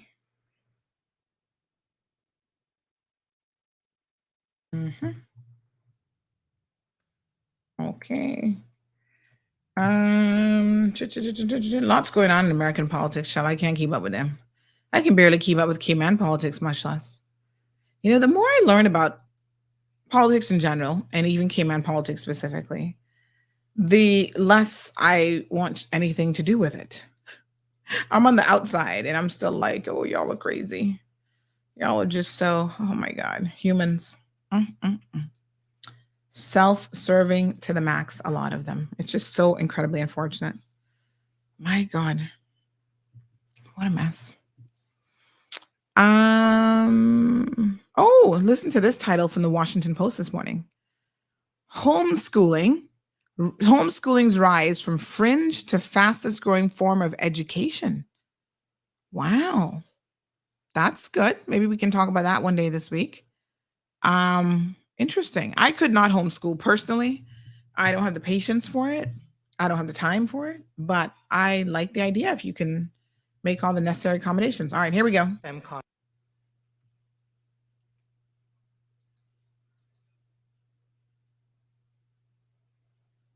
Uh-oh.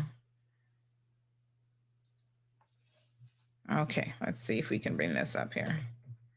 Connection looks like it's a little bit spotty.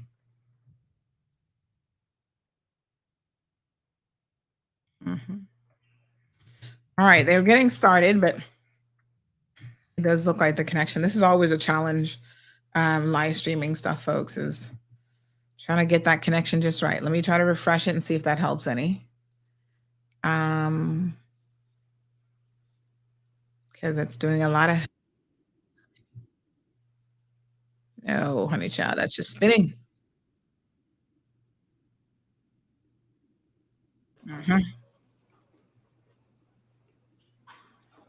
Where does his head go?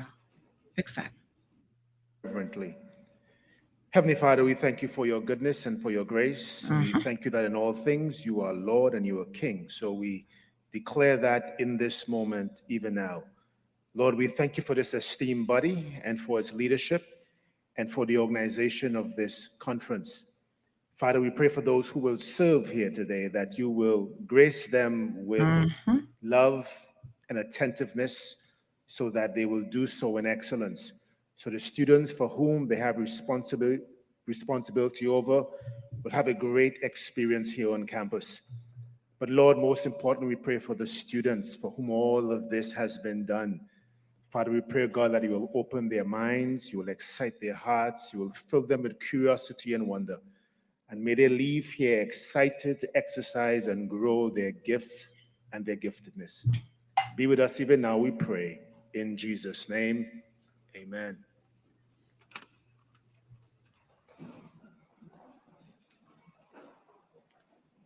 Thank you, Mr. Cleveland. Mr. Cleveland Julian is a manager in our STEM division. My name is Peter Paul. I'm the Special Assistant to the President, and it's indeed my pleasure today to recognize some of the dignitaries who are joining us here this morning. We have the Acting Deputy Chief Officer from the Ministry of Education, Mr. Jerome McCoy. Welcome. We have the Chairman of the UCCI Board of Governors, Mr. Gilbert McLean, and other members of the UCCI Board of Governors.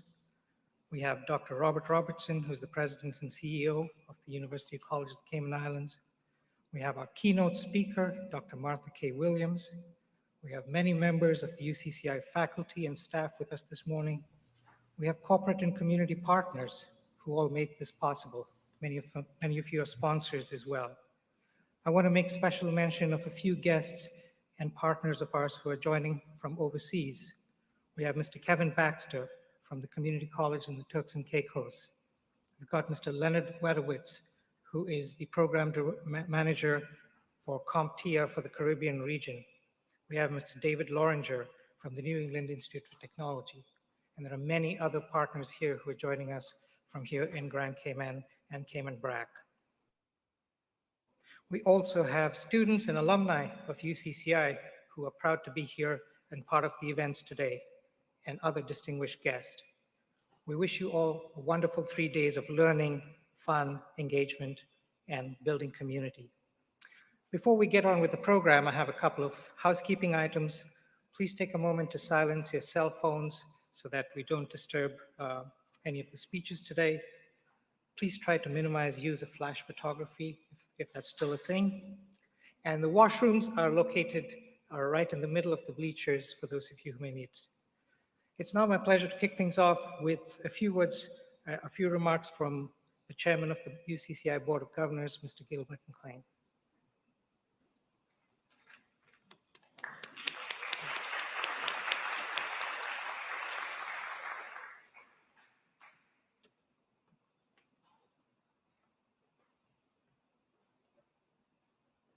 Trying to see if we can improve the audio. I understand that unfortunately the radio Good morning, everyone. Can't hear it as well.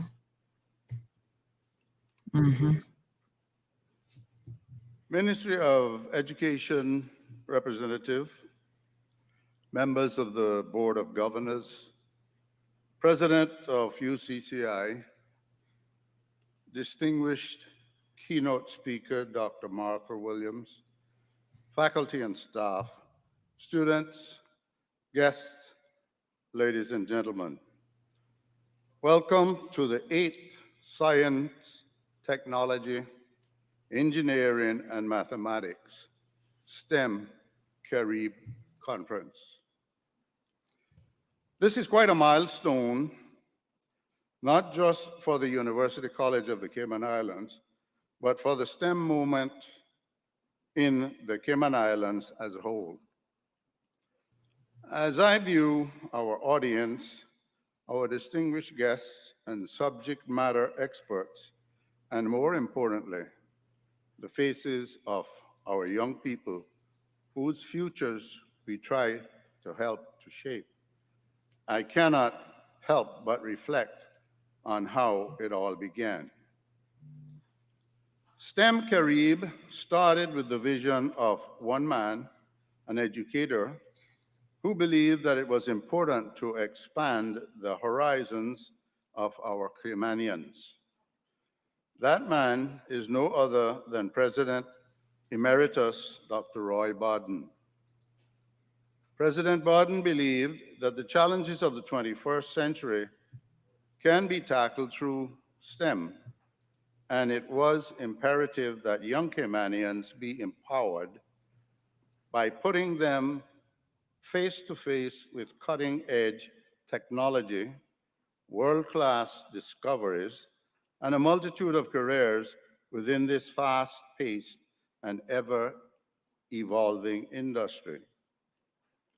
President Barden's vision was shared by another staunch supporter of STEM, retired neurosurgeon and philanthropist, the late Dr. William Prudy. Moved by a speech given by President Barden about his plans for UCCI, Dr. Bill, as he was more popularly known, gifted the University College with a 12.5 Newtonian telescope in 2010. Dr. Bill became the director of the UCCI Observatory, a building he designed, completed with retractable roof and a classroom dedicated to the advancement of STEM teaching and learning. With Cayman already being a premier financial and tourism destination, both men thought it would also be the perfect regional hub for STEM, a place for students to connect with local.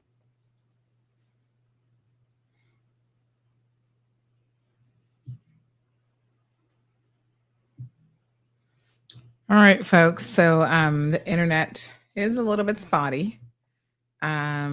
Seems to me that they've got to kind of work on that a little bit. So hopefully that'll pick back up. Just give it another second. I wanted to hear all the remarks. Let me try refreshing it on this end. 1 second. I can see if that'll force it in any way. But so far, this is very, very interesting. Let me see if I can pull it back in. But yeah, their internet is struggling. You can see it.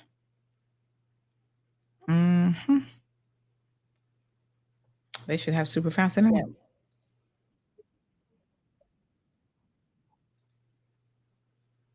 Uh-oh. Did they drop out completely? Oh, no. I think it dropped out completely, folks. I don't know what happened there.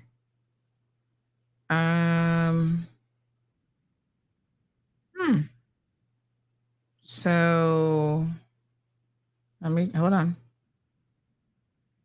Yeah, it looks like the connection dropped entirely. Oh well. We tried to help you, UCCI. Sorry. Only so much you can do with poor internet, honey child. This kind of reminded me of maybe they can record it and then we play it post. Post. Yes. This kind of reminded me the struggles of the internet, folks. I remember this all too well. You can, not that long ago, you can literally go back and have a look at our streams when we first started doing the evening show. And boy, it was so pixelated. And I mean, the quality was like horrible. We've come a long ways, folks, in a short space of time, to be honest. It is just one of those struggles. So unfortunate, that we still struggle in this day and age. We're trying to keep and maintain a decent internet connection. So, yeah, Siobhan, internet, no bueno, no bueno. All right. Well, we've got other things. We'll see if they can get the stream back up. If not, we've got other things here that we can talk about.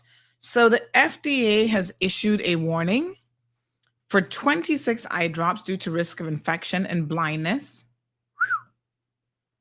What a hot mess. So retailers like CVS, Target, and Rite Aid have pulled products after the federal inspectors discovered insanitary conditions, is what they called it, at a manufacturing plant. My goodness. Whoa. So the Food and Drug Administration has issued a warning for 26 over-the-counter eye care products because of their potential for infection that could lead to vision loss or even blindness. So the products carry the CVS Health, Rite Aid, Leader, Cardinal Health, and Target Up and Up labels.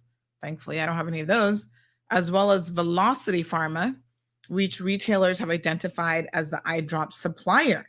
The FDA provided a list of the products on its website and has encouraged healthcare professionals and consumers to report negative effects or quality concerns.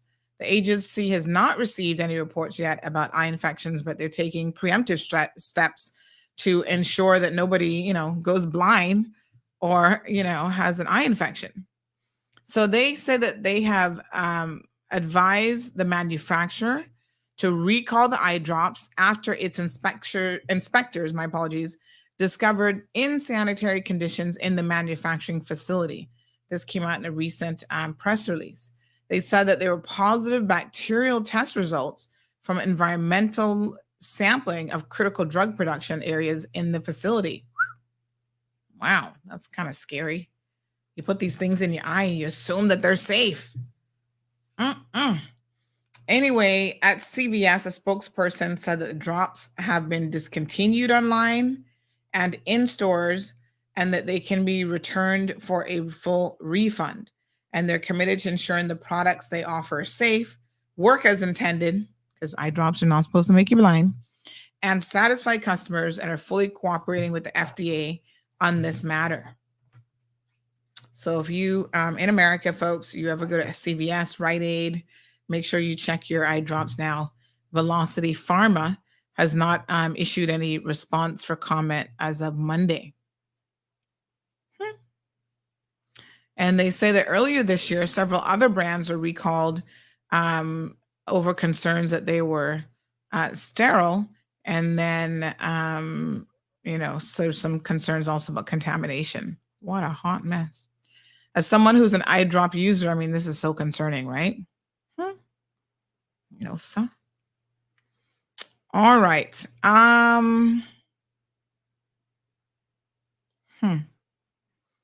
Let me see here. Okay. We're watching the tropics, but again, I don't think that this is something that we need to be overly concerned about, but we are keeping an eye on it.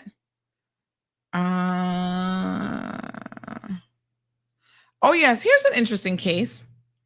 High Court struggles on whether officials may block social media critics. So the Supreme Court is going to decide several cases this term that impact the future of free speech on social media platforms. This is so interesting, for obvious reasons. We would be watching this. Something happened this week that was extremely peculiar as it relates to free speech and had me a little bit concerned. So the RCIPS reached out to us and they asked us to remove a post, a comment that someone who actually is always here on the morning show that they had put up. And they said that it was, let me tell you the terminology that they used, because it was a little bit weird in my opinion. Because I don't sit here and go through every single comment. And I'm not like censoring you guys, but what they said was that, hi CMR, we've been informed of the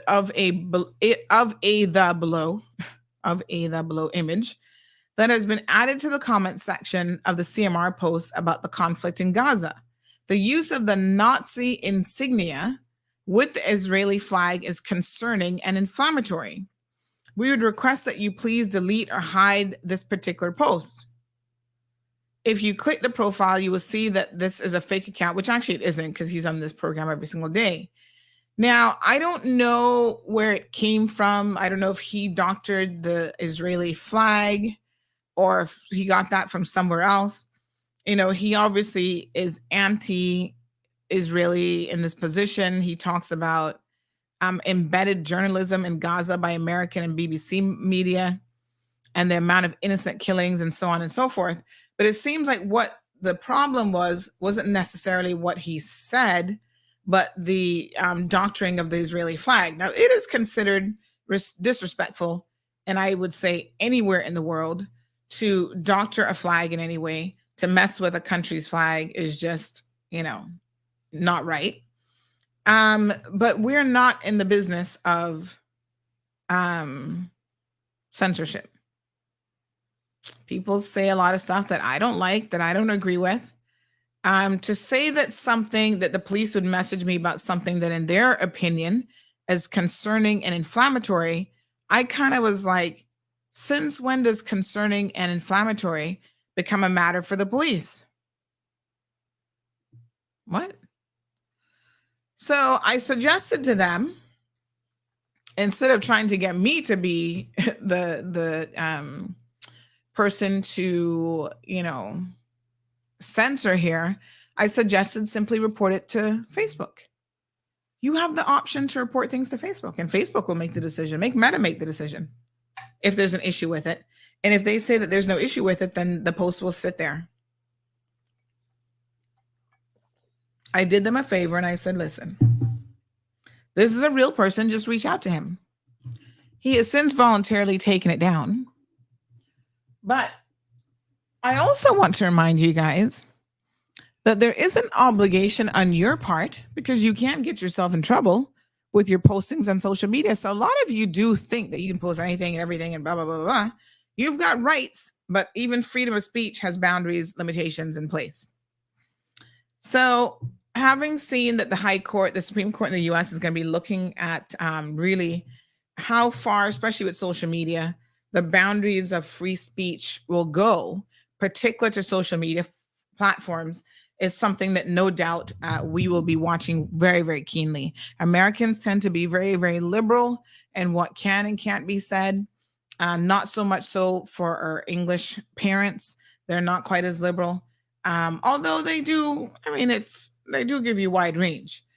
So this article coming out of the Washington Post says that the Supreme Court on Tuesday struggled to agree on how to determine when public officials, because remember now, when you're a public official, it's fair game for people to be able to criticize you, because really and truly, you work for the people. So it goes on to say, when public officials can block critics from their private social media accounts, reviewing two cases that will have broad implications for citizen interaction with politicians online. Now, you would think that a politician have the right to block critics but apparently maybe not so. Here's what they say. They say that all 9 justices seem to acknowledge the challenge and importance of defining when government employees, so this isn't necessarily civil servants, by the way. So when they say public officials in this context, they're talking about government workers, are acting in an official capacity online and therefore are bound by First Amendment restrictions on censorship. Oh, I see. This is quite interesting. And when they're acting as private citizens with their own individual free speech rights. So they say that there's no clear consensus on the answer after 3 hours of oral arguments. Interesting.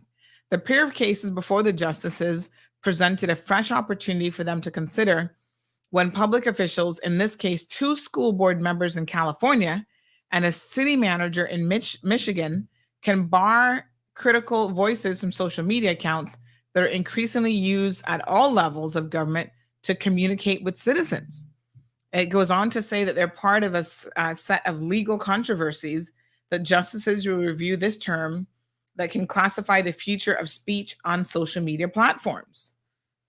The discussion on the bench did not break down along the usual ideological lines, but the court's 3 liberal judges voiced the strongest concerns about ensuring citizens have access to public officials and critical community information online.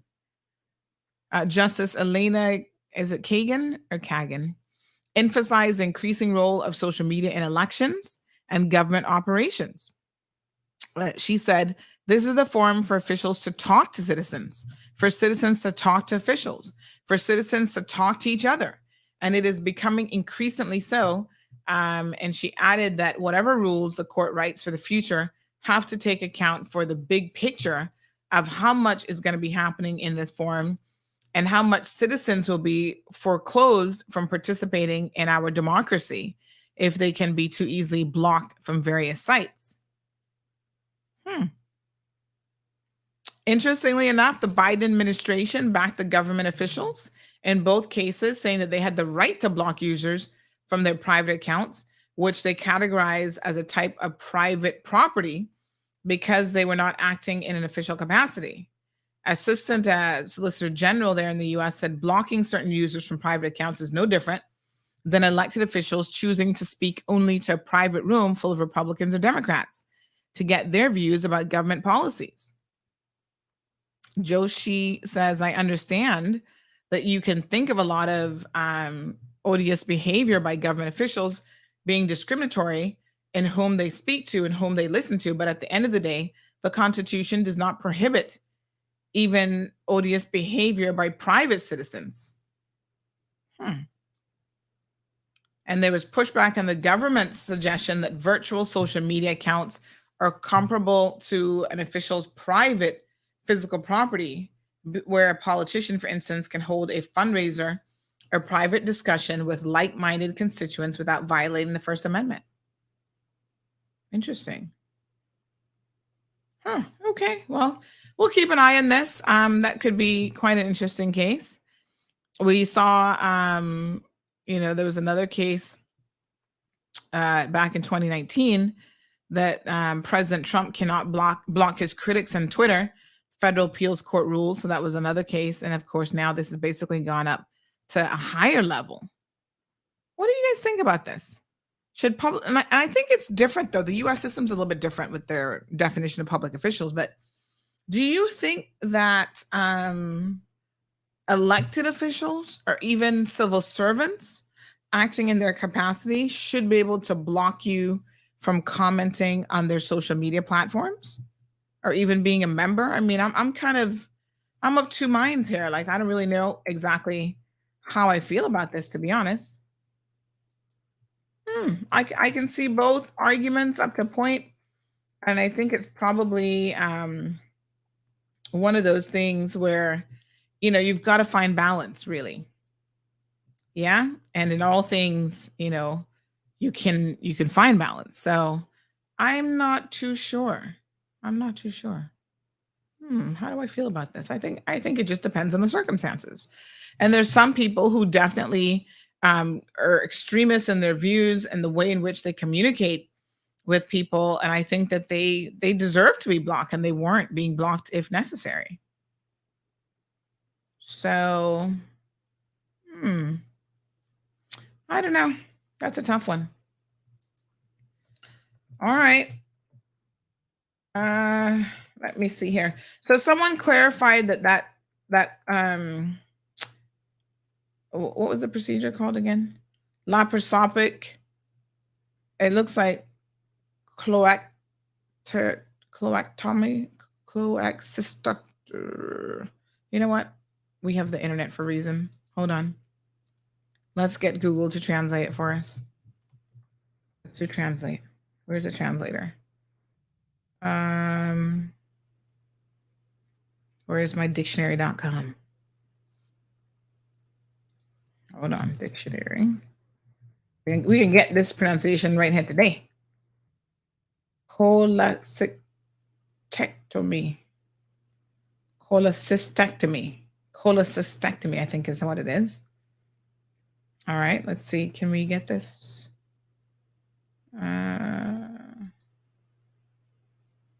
Can we get dictionary.com to pronounce it for us? Oh, here we go. Yep. Cholecystectomy. Got it. Cholecystectomy. That's the removal of the gallbladder. Cholecystectomy. All right. I got it. Y'all heard it. Cholecystectomy. So with laparoscopic, that's a good way to go because less pain, quicker healing, and so on. So fantastic.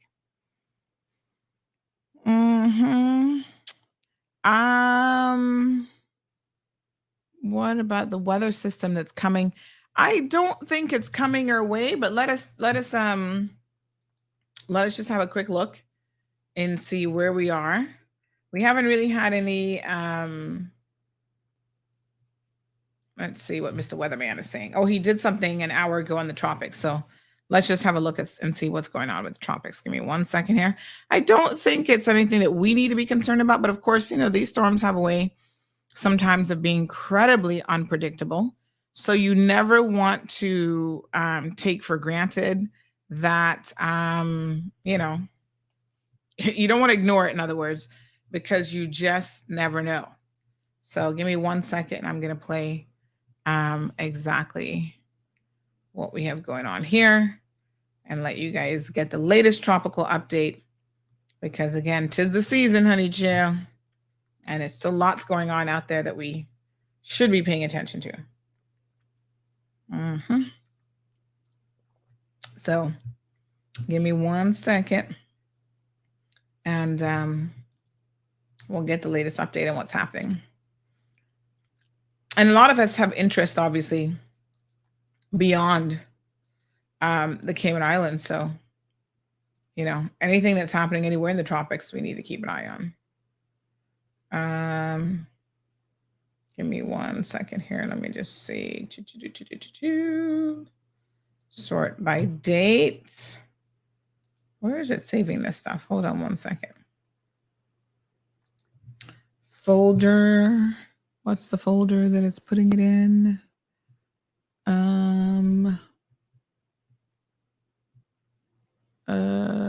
Okay. I see. Yes, honey chill. Okay, give me 1 second, everybody. Okay. So this is active tropics brings extreme flooding. Yes. Okay. Let's have a look at this weather. Let's get up to date and where we are with the weather, folks. Very much for joining me on this Wednesday. I'm meteorologist Brian Shields, watching this area here right by Haiti, Cuba, and Jamaica in particular. A lot of heavy rain around.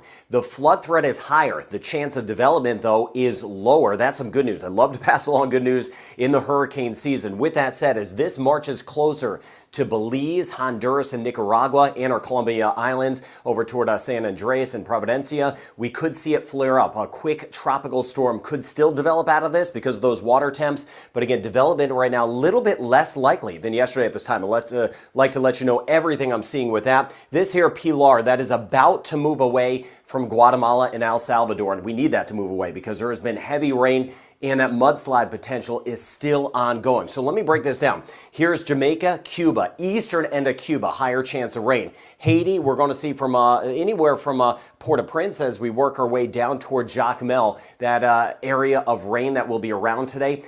Areas of flooding. With that, the rivers are going to quickly rise. That's a big concern for those river crossings, especially that bigger one as you get over toward Jacmel coming out of Boston Blue. You get toward Jamaica, over toward Falmouth, Montego Bay, Kingston. We're going to see some rain. Now, may not be for all of us in Jamaica, but where we get it, we're going to get those downpours. Still some action near the ABC Islands in Colombia and Venezuela. The chance of rain is on the elevated side again. Here are the models on this. Now, not all of the models are being run on this, and that's an indication that some of the computers, these big-time computers, are saying, hey, this is not going to develop. We're not going to waste our time even running models on this. But the models that are running on this still take this system to the west, very close to Belize, Honduras, and Nicaragua, and again, our islands in the Western Caribbean. And it could briefly spin up into that tropical storm. Here we are in the Western Caribbean. I showed you that blob right there. We get back through here, Panama, Costa Rica, some rain, Guatemala, El Salvador, right on the edge of this, heaviest of the core of Pilar. That is just offshore, south here of Mexico. Belize heads up over toward Hopkins, Ladyville, Belize City, scattered showers and storms today, and that rain chance is only going to get higher with this tropical disturbance moving in. So we're still in monitor mode, and that's why I have that, because again, I don't want anyone having to waste their time or resources preparing for something that's not going to come. On the flip side, I do like you to prepare when we are going to have something, of course, coming our way. Monitor mode means still we're very vigilant. We're sharing this information. Thank you for sharing this channel. I've been seeing those subscribers going way up. I do appreciate that as you build our weather community together. Now, the biggest threat right now is flooding. As this works its way now through the weekend, that flood threat will stay high anywhere from Jamaica, Cayman Islands, back toward Central America. As it approaches Central America, it could spin up. Let me show you the European model, then the winds, and then get into that American model. Now, it's this area in here, that area of disturbed weather. Now, on the kind of broader picture here, here's Florida, for example. High pressure building in. Florida has some cooler weather. A front just moved by. Here's that front, but high pressure building in behind it. That acts like a blocker. So this tropical disturbance in the Central Caribbean can't go north. That blocker is still around, so it moves off to the west, and those water temperatures are really, really warm. So it could spin up briefly. Every now and then, the European model shows a little area of low pressure really trying to develop near Nicaragua or Honduras as we work our way toward Friday. This would be Friday morning. Here's that front. That front moves away, and again, we're seeing that area of high pressure building in. So it will have a brief window to become a named system simply because of those water temperatures. Not seeing any indications right now of this becoming a hurricane, but again, not ruling that out either because we've seen how things have gone from nothing to something quickly this season. But either way, this is by Saturday. And look at that just really increased moisture anywhere from the Yucatan of Mexico, Belize. We got the blocker here keeping this moisture down here over toward Guatemala, El Salvador again, Nicaragua, Honduras. That rain chance super high. Our Colombian islands and still enhanced showers and storms, Jamaica and the Cayman Islands. The flood threat is going to go up regardless if this is a name system or not. And again, all the models are not being run on this. If you look at my last videos, there's a lot more squiggly lines. Now, the models that are being run try to bring this to a tropical storm, but some of these models are not really reliable ones, like the ship model. Some computers are simply stronger, more powerful, better stuff in them, so they do a better job with what's going on with the environment. So as of now, this could still become a tropical storm and named system, but the bigger issue, my biggest concern is simply the flooding and the life-threatening flooding that will happen in some spots. You see that blob of rain as well. Now, as far as the winds go, just taking out in time, this is by the time we get into the end of the week, and we'll stop the clock here on Friday. A little bit of a spin here, and there could be a little bit of a spin here. The models kind of hint at something trying to develop as it moves into Nicaragua. Sometimes they kind of show a little drift up to the north where something could kind of spin up near Belize. But again, not seeing any crazy winds, but the winds will get gustier by the end of the week into the weekend.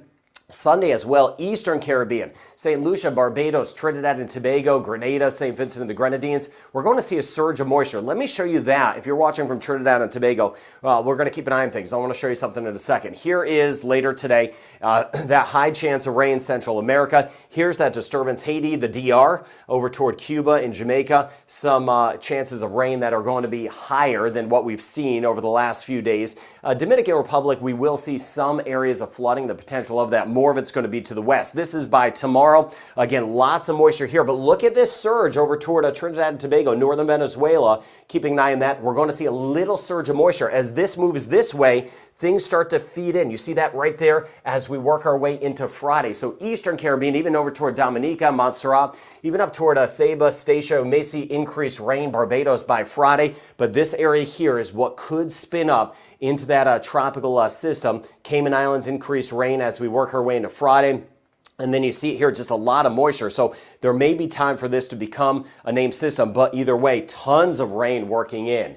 We are going to see the threat of mudslides and those river rises. Again, these water temperatures very warm, mid-80s Fahrenheit, 30, 31 degrees Celsius still. So again, that's why this, as it approaches land, and we've seen this, we've seen several systems do that, not a whole lot of anything, and then suddenly just kind of spin up into a named system, working in, feeding off those warm water temperatures. We've seen that. We saw it last year. We've seen it over the last few years. Now, 2-day rain total in Jamaica. We're going to be on the edge. I mentioned some of us get the rain, some of us don't, but there's a lot of moisture in the atmosphere. Look at that. That's some of the, even that black gray shading, 150 millimeters of rain or 6 inches of rain. For a 2-day total, we could get a few spots in Jamaica, 4 to 6 inches of rain. Again, the flood threat is high. Thank you for sharing this information across Jamaica. Same thing as we get back toward the Cayman Islands. A little bit more down the road, though, as we work our way into Cuba, eastern end, Haiti, and even our western sections of the Dominican Republic and our southern tier, we're going to see that higher chance of rain where we could get some totals of 4 to 6 inches of rain, upwards of 100 millimeters to 150 millimeters of rain. And that's why I mentioned with that runoff, especially in Haiti, we'll see that river rise. Now, as we get into November, which we are now, I do expect it to stay relatively active. Of course, this time of year, things kind of really quiet down from the peak of the season, which is mid-September. But occasionally we get a named storm or two, and I do believe we'll get 1 to 2 named storms in this month. So it is going to stay relatively active through November. So I'm going to be tracking it for you. And again, last November was historically active, and we had landfalling hurricanes that caused all sorts of devastation in spots. So again, obviously not letting our guard down. Next name on the list is Vince. Whitney after that. If we get through the list this month, the next name on the list will be Adria. We go to a secondary list this year. It's not the Greek alphabet. So we're going to get very close this month to getting into another name, another list of names. Now, what we're dealing with as we work our way into the Eastern Pacific side, Pilar. It hasn't been quite as active on the Eastern Pacific side, but this here, again, that's been bringing some of the rain to extreme coastal sections of Guatemala and El Salvador. Fortunately, Pilar will start to work away. That is good news. So the core of Pilar moves away, stays a tropical storm. With that said, lots of rain already around now and as we go over the next few days. So, and as I mentioned, watching this new tropical disturbance in the Caribbean, that is going to bring another surge of rain. So we're going to see this kind of really piling on. That is a huge, huge issue that some areas that have already had way too much rain are going to see more. And that's why I mentioned, I don't use that term lightly. We do have life-threatening flooding that is going to be an issue for about the next 3 to 5 days, and I'll be sharing that information for you. Now, Jamaica, rain chance is going to be elevated. I mentioned the flooding. We highlighted that. Cayman Islands, it's going to be picking up tomorrow. So we're going to see this tropical disturbance moving into Jamaica and the Cayman Islands, eventually working its way toward Belize. It could be a tropical storm by the time it gets to Belize. Still an enhanced chance of rain the next couple days. Aruba, Curacao, and Bonaire. Thank you for leaving the comments. I've been getting to those. We've had some rain around. As we work our way into Haiti, high concern for those river crossings.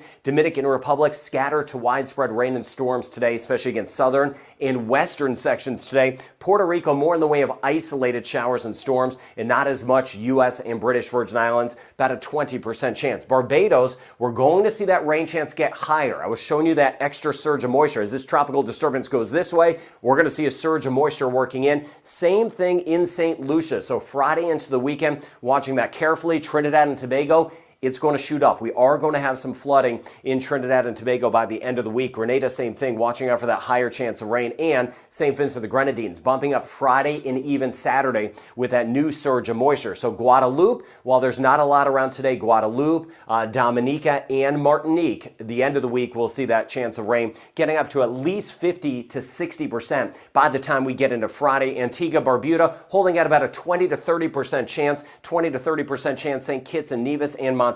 Same thing as we get over toward Anguilla and St. Bart's, 20 to 30% chance St. Martin, Saba, and Statia. And the rain chance will be on the higher side today in Bermuda. We've already had some rain overnight. So watching again some of that action nearby. Yucatan and Mexico, keeping an eye on this system, which could become a tropical storm. The Bahamas, scattered showers and storms possible. The front that is sliding by. Turks and Caicos, a little bit more elevated today and then going down some. Now Cuba, it's eastern sections where we'll have that higher chance of rain and that flooding today. I was showing you that with some of the rain totals. Costa Rica, rain chance stays overall elevated, not for all, but... All right, folks, we'll continue watching that. I note your comments and I agree. El Rey and Soka, El Rey and Sue. El Rey says, breathe, man, breathe. Yeah, he talks without any breaks. It's so amazing that he can keep talking like that, because, child, I would have been like, I need a break. I need a water break, something. Miss Sue says, Jesus, he doesn't stop for breath. He really doesn't. But anyway, Garrett says we certainly need to keep an eye out, but nothing to be concerned about yet. So, yeah, let's just keep an eye out. Good morning, darling Ogia. How are you? I hope that you guys are well. So, unfortunately, it doesn't look like the UCCI stream is back. I think it was getting kind of interesting, actually. It would have been quite interesting to see that. My glasses are all spotted up with fingerprints. Let me just clean these up a little bit so I can see y'all a little bit better. But yes, okay. Yes, I do. All right. I don't think Leanna's going to have a negative impact on conch season. What impacts conch? I think you just got to leave them alone sometimes and let them replenish. That's probably the best thing. And don't take, how do you know if a conch is too young? Like, I need a conch lesson. And anybody who's a conch expert around the place that can walk me through, I'd love to do a segment on that. When conch are too young, and how do you know which ones to, which ones are mature enough? And is there a difference in the taste of the conch depending on the age of the conch? You know what I mean? I don't know. These are questions that I have. I have conch questions. Anybody else have conch questions other than me? I'm curious to know. Inquiring minds want to know, honey chill. So let me see y'all now. Last statement. Ooh la la. Okay, anybody who knows, just link me up. I would love to hear all about it. All right, go on through CNB. I was trying to do something online during the little break that I got there while that guy was talking with no breath. Ooh, it's exhausting listening to someone actually talk like that, though, because, honey child, you're like, oh, he's not taking a breath. And a statement outstanding. Oh, okay. We can pay that in full. Praise the Lord. Hallelujah. Yes, honey child. Look at that. Look at Jesus. Look at Jesus working on my finances. Woo. Okay. Let's keep on moving. All right. What a blessing, I tell you. Okie dokie, honey chill. Okie dokie, smoky. I'm trying to remember. There was something. There was something I was supposed to do recently. Child, there's just, oh yes. Oh gosh, modern technology is such a beautiful thing. Uh, hmm. The only thing is, I don't know how much I'm supposed to pay for this one. All right, let me just pay something. That's what you gotta do sometimes, Shal. I'm online banking.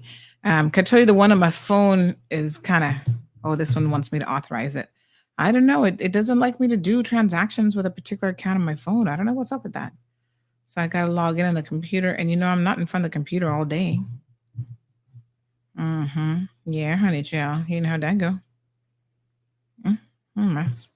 All right, where are we now? Siobhan, you still with us? I have a kunk appetite, but do you have any do you know a lot about kunk? That's the only thing I need to know. Siobhan says, don't eat that. Nope, don't eat that. I'm so out. I'll be back. And you don't eat kunk?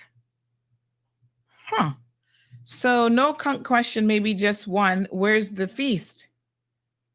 We should do a kunk fest, like all things kunk, to see how creative we can get as Caymanians, because Caymanians pretty much only eat kunk one way, and that's stew kunk, right? Do we eat anything else? I mean, if you go to a restaurant, they might have like Georgetown Yacht Club. They have crack kunk on the menu. It's actually pretty good. So we do stew kunk and we do kunk soup. Any other way that we really are into kunk? I don't kind of think so. 936-2626 is the telephone number. Yeah. How else do we prepare kunk? All right. You know what? During that report, did y'all catch that there's a storm out there called Pilar? I had to laugh at that. Not in the Caribbean, but still. I'm like, it's such an unusual name. I wonder where Pilar's parents got her name from, because it is a bit of an unusual name. But Storm Pilar is dumping heavy rainfall from 5 to 10 inches, with some spots receiving up to 14 inches, according to the National Hurricane Center. And this is parts of Central America. El Salvador has declared a state of emergency. My goodness, those poor people. As a strengthening storm threatened the entire coast of El Salvador with over a foot of rain, which could trigger mountain landslides. Pilar is expected to dump heavy rainfall from 5 to 10 inches, with some spots receiving up to 15 inches, according to the National Hurricane Center. The affected areas include El Salvador, southern Honduras, southern Honduras, western Nicaragua, and northern Costa Rica. Whoa. I did not even hear of Storm Pilar, but there you go. Who knew? I'm going to post this up because I think this is so funny. I've never heard of the name Pilar in my life until I met our Pilar. And then I don't think I know of any other Pilars now that I think about it. So it is a very unusual name. So it's a tropical storm, Pilar. I was going to say it's not a hurricane, is it? But for a lot of countries, even for us, a tropical storm is still going to pack a lot of rain and, do all kind of stuff to us, honey child. So I don't know. So she's about 110 miles southwest of El Salvador, San Salvador, El Salvador, moving only at 1 mile per hour. Gee, she moving slow, which is no bueno. Oh my gosh, the slower the worse, because it drenches more rain all over you. Oh my goodness, Pilar, move it, girl. Move it. Them poor people don't need all that rain. My goodness. Wow.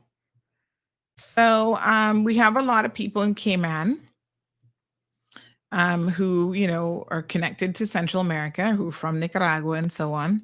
So I'm sure that they are keeping a close eye on this situation as well. So we'll certainly keep them in our thoughts. But I didn't even know until I was listening to him about Tropical Storm Pilar. Take it easy, Pilar. Don't go too hard on them poor people now. All right. So some of you are responding to my kunk query. So thank you so much, sir. Marinated kunk. Oh, yes. How could I forget? Oh, my God. I love marinated kunk. You know what? I love a good kunk ceviche. I forgot. Anybody does a good kunk ceviche? Oh, my gosh. With some plantain chips. Honey child. So this person says we do marinated conch, which I think is the same thing as conch ceviche. Scald conch. Do you just eat scald conch? Oh my God. You know what else? The oh, you know who does it? My little friend out in East End there. Oh, I gotta go see him on Sunday so I can get some conch.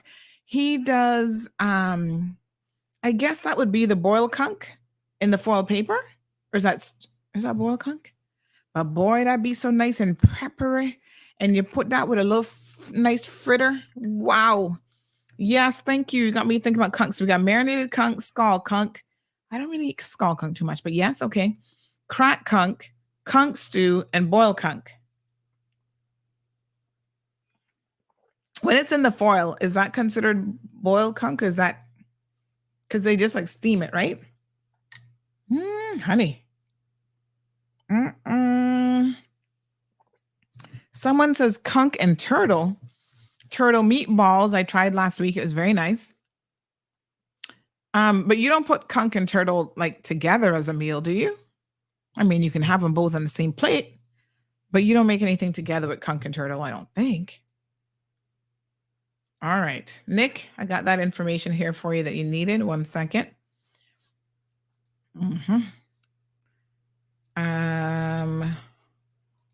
Oh, interesting. Yes, but now that I'm thinking about it, I'm definitely going to East End this weekend. Oh, honey, chill. Need some of that conch.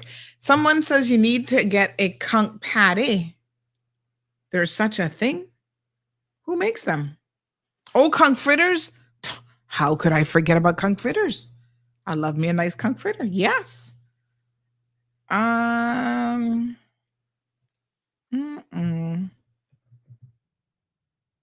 Yes, sir. Let me see. It's like a beef patty. Yes, but I would love to taste it. Anybody making it? Good morning to Maliki. Big shout out.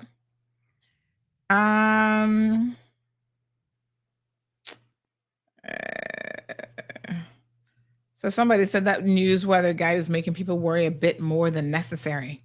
Well, I think we need to be in high alert, you know. Okay.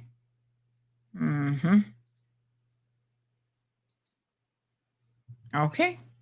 All right. And I just booked an interview. I'm going to book an interview with a 92-year-old. Ooh, honey child. I can't wait to interview her. That sounds amazing. I love it. Thank you so much for reaching out. Gotta love it, honey child. Gotta love it. All right. So, Jerry, good morning. Yes, Miss Vernita, thanks for the reminder about conch fritters. So marinated conch with a saltine cracker is the only way. That's not really the same thing then as that's different than conch ceviche. Because I think there's ceviche. It seems like a similar method though. Roast conch. That's what I was thinking of, Aliano. Man, my poor brain, honey child. Yes, the roast conch in the foil. So what's boiled conch? You just boil it and eat it with what? Huh. But roast conch is my favorite. Normally I don't like things that are too peppery, but ooh, honey chill. I just get my glass of water and I sit down and I open up that foil paper and then you can dip your fritter in the like roast conch sauce. So marinated conch is not ceviche, says Eddie. Thank you, Eddie. I think I need to have some marinated conch. Can somebody please make me some marinated conch? Yes, Gareth, no mudslides in Cayman. We're very fortunate. That's one of the downsides of having mountains and stuff like that. So marinated conch, says Alejandro, with pica pepper and Lee and Perrin sauce with onions and lime sauce, peppers. OMG, I can't. Somebody needs to make me a nice marinated conch. Marinated conch tends to be red, right? See, I haven't had it in a while, so I think I need to try it. Bahamian style conch is real good. They make, like I said, I've never seen people make conch in all different kind of stuff. I mean, the Bahamas, they do it in every kind of conch. Scald conch, says Lavana. Marinated conch is the best, says Jerry. Yes, I'm up for it. I feel like we need to have some conch. So we got conch stew, Conch chowder, soup, whatever conch I'm in, says Ogier. Inspiring says Pilar is actually a common name in Latin America, according to a 2019 study by the Spanish language platform Babbel. Really? I have never heard of a Pilar other than the one that I know. So that's interesting. Good to know. Thank you, Inspiring. You're like walking Google. So Leanna's asking what the when's the Christmas party happening? I don't know. I don't even know what I'm going to do this year. Yes, I love a good conch soup as well. But I'm feeling for this marinated conch. So somebody please make me some marinated conch. Alejandro says you need to try my grandparents' marinated conch. Book a trip with White Rose Charters, Captain Alfonso, and you'll not regret it. Do I have to book a trip just to get the conch though? Can I not just place an order for some marinated conch? Hook me up, Alejandro. I know you got the link. Olive says, I don't eat conch. Will never eat it. But for the conch lovers, congratulations. Ooh, Olive, you, not the conch. You sound like you're taking it some sort of offense to conch eating. My gosh. The one in the foil is the roasted conch. Yeah, that's my favorite, I think. Al, I was just saying I'm there on Sunday. As a matter of fact, let me message him, Jimmy. Yes, good morning, sir. I'm going to be there. I'm going to be there. Have my roasted conch ready. Anyone who is a good Caymanian cook, link me up. I need some marinated conch. I'll do some conch soup. Oh my God, you know who makes a good, I think it was a seafood soup. Where's Sarah Sue? Ooh, her seafood soup is to die for. I don't make soup. I'm not a soup maker, but I love soups to eat. And Aliana says he wants to do a conch and lobster roast one day. That would be nice. Deanna says, now we're talking. Yes, conch chowder. I'm all in. Olive is sharing a secret. Miss Olive says, Miss Sandy, I have a secret to tell you. While you're away, Miss Stacy got through the cupboard and diluted all your apple cider vinegar with water. Please don't tell her that I told you. Oh, no, child. Good morning, Chris. So stop the madness at once. My mouth is here salivating because I can't get conch in Charlotte. Aw, you poor thing. You better come home. Come home for a little visit, honey child. And then we can have a little conch party. Oh my God. Rough Seas, really? Really? He says, even though they're bottom feeders and they eat nothing but feces all day, they taste all right. But lobster and shrimp is in the same category of bottom feed. Listen, Rough Seas, really? We did not need to hear that. We're going to still enjoy our conch. Our Cayman conch is much better than Jamaican Honduras. Really? Is there a difference? Jerry says, my grandfather, Captain Marvin Ebanks, marinated conch was definitely the best. Oh, that was your granddad? Aw.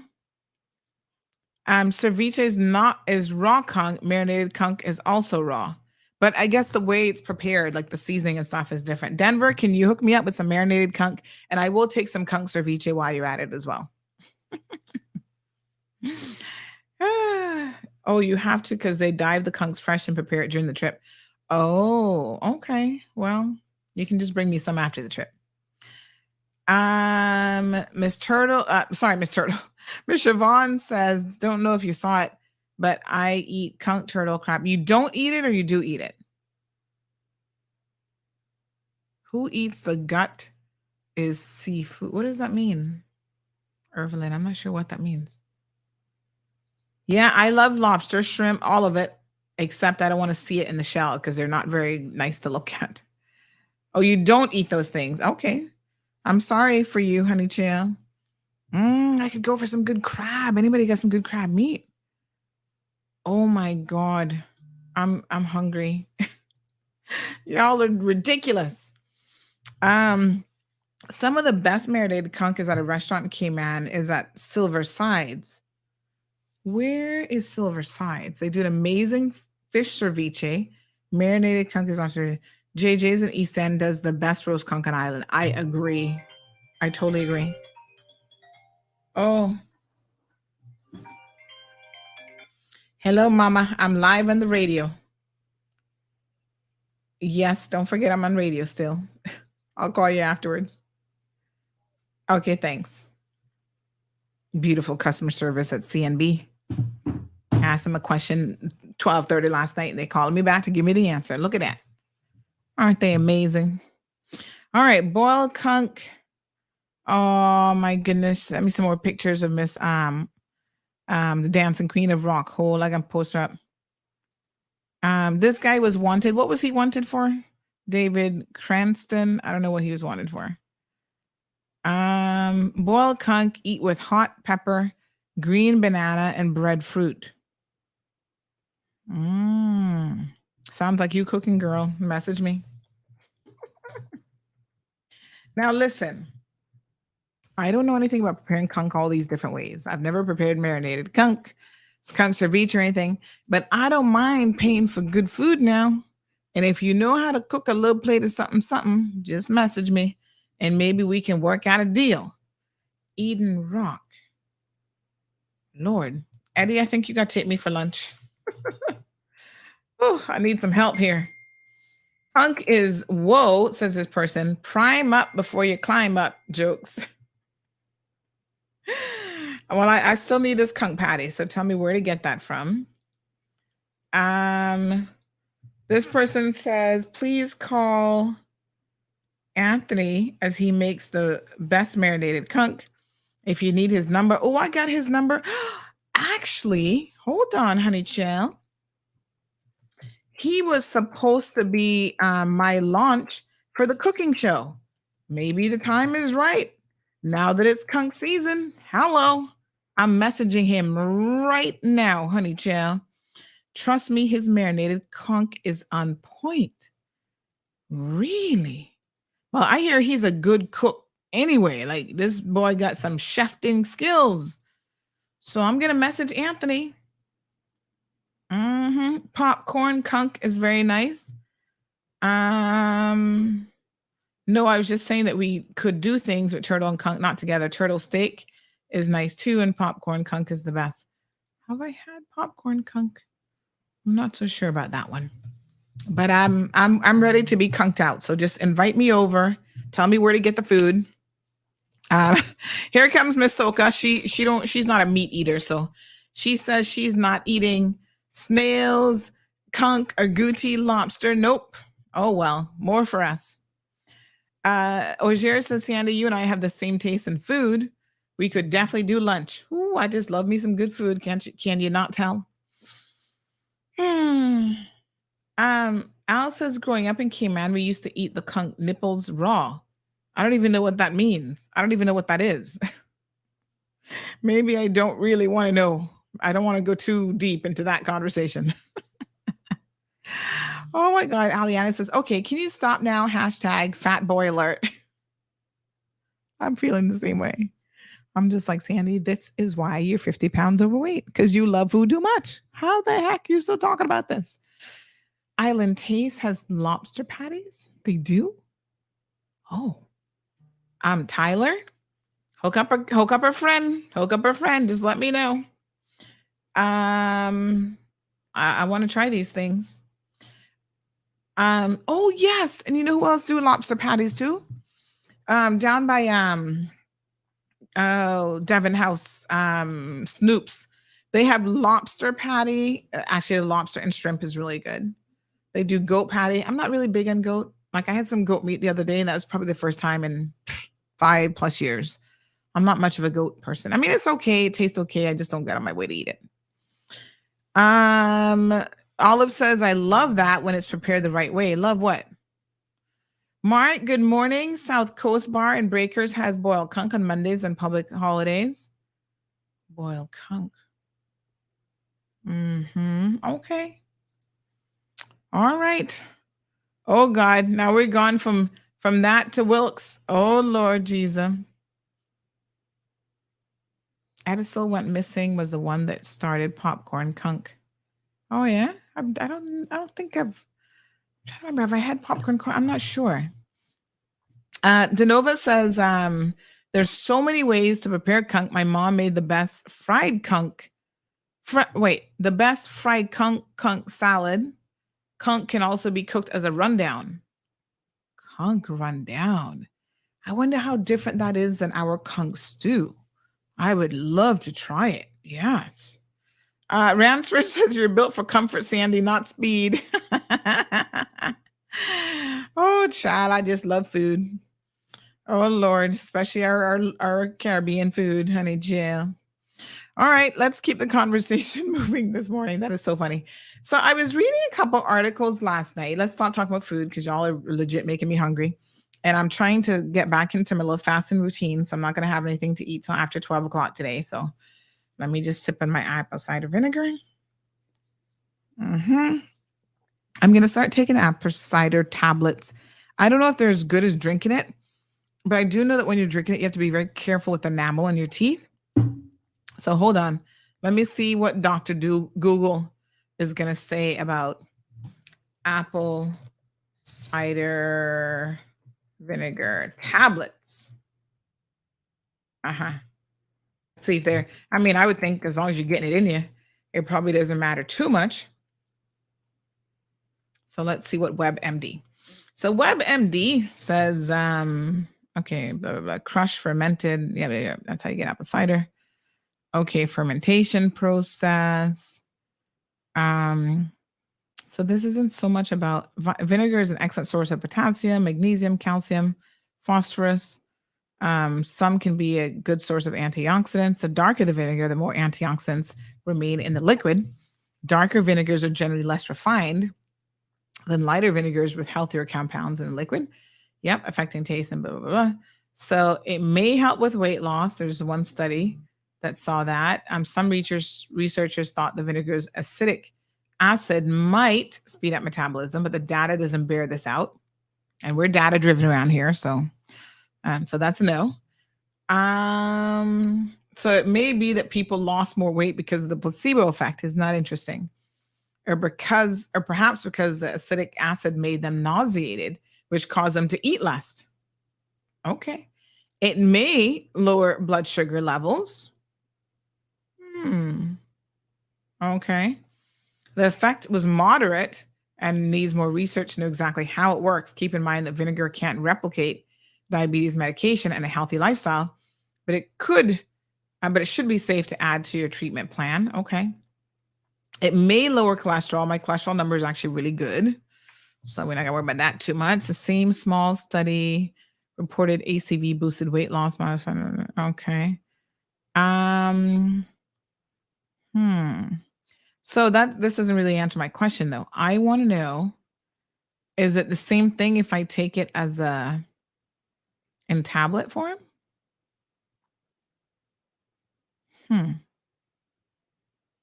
Okay. Here's what healthline.com says. While apple cider vinegar in liquid form may be helpful for some things, there's little research on the effects of apple cider vinegar pills. Really? Now you tell me? The pills contain a powder form of the vinegar in varying amounts, sometimes along with other ingredients. Apple cider vinegar is very popular, blah, blah, blah, blah, blah. Okay. Apple cider vinegar is made by fermented blah, blah, blah, blah, blah. We know all that already. So the amount of apple cider vinegar in the pills vary by brand. Some brands include other ingredients that aid metabolism, such as cayenne pepper. Possible uses. There's little research on the benefits of apple cider vinegar pills. Oh, okay. Well, that might be wasting a pill. Scientists suspect that compounds in liquid vinegar may decrease fat production, improve your body's ability to use sugar, blah, blah, blah, blah, blah. Oh, well, it doesn't really look like the pill is the way to go. You got to get most of your stuff from your food, you got to digest it. Consuming apple cider vinegar can lead to negative side effects, including indigestion, throat irritation, and low potassium. Low potassium? Really? These effects may also occur because of the vinegar's acidity. Long-term consumption of apple cider vinegar may also disrupt your body's acid-base balance.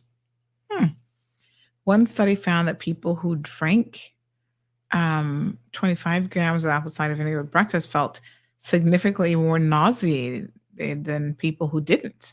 Well, I've not experienced that. An evaluation of safety, I was reported that one woman experienced irritation, difficulty swallowing for 6 months after a pill got stuck in her throat. What the hell? Wow. Oh my God. Furthermore, a case study of a 28-year-old woman who had a daily drink of 8 ounces of apple cider vinegar mixed with water for 6 years reported that she was hospitalized with low potassium levels and osteoporosis. Oh, well, we know about the tooth enamel. That's a concern. Oh my God. Miss Stacy, we might have to hold back on the apple cider a little bit. Oh, here we go. Back to drinking good old boring water.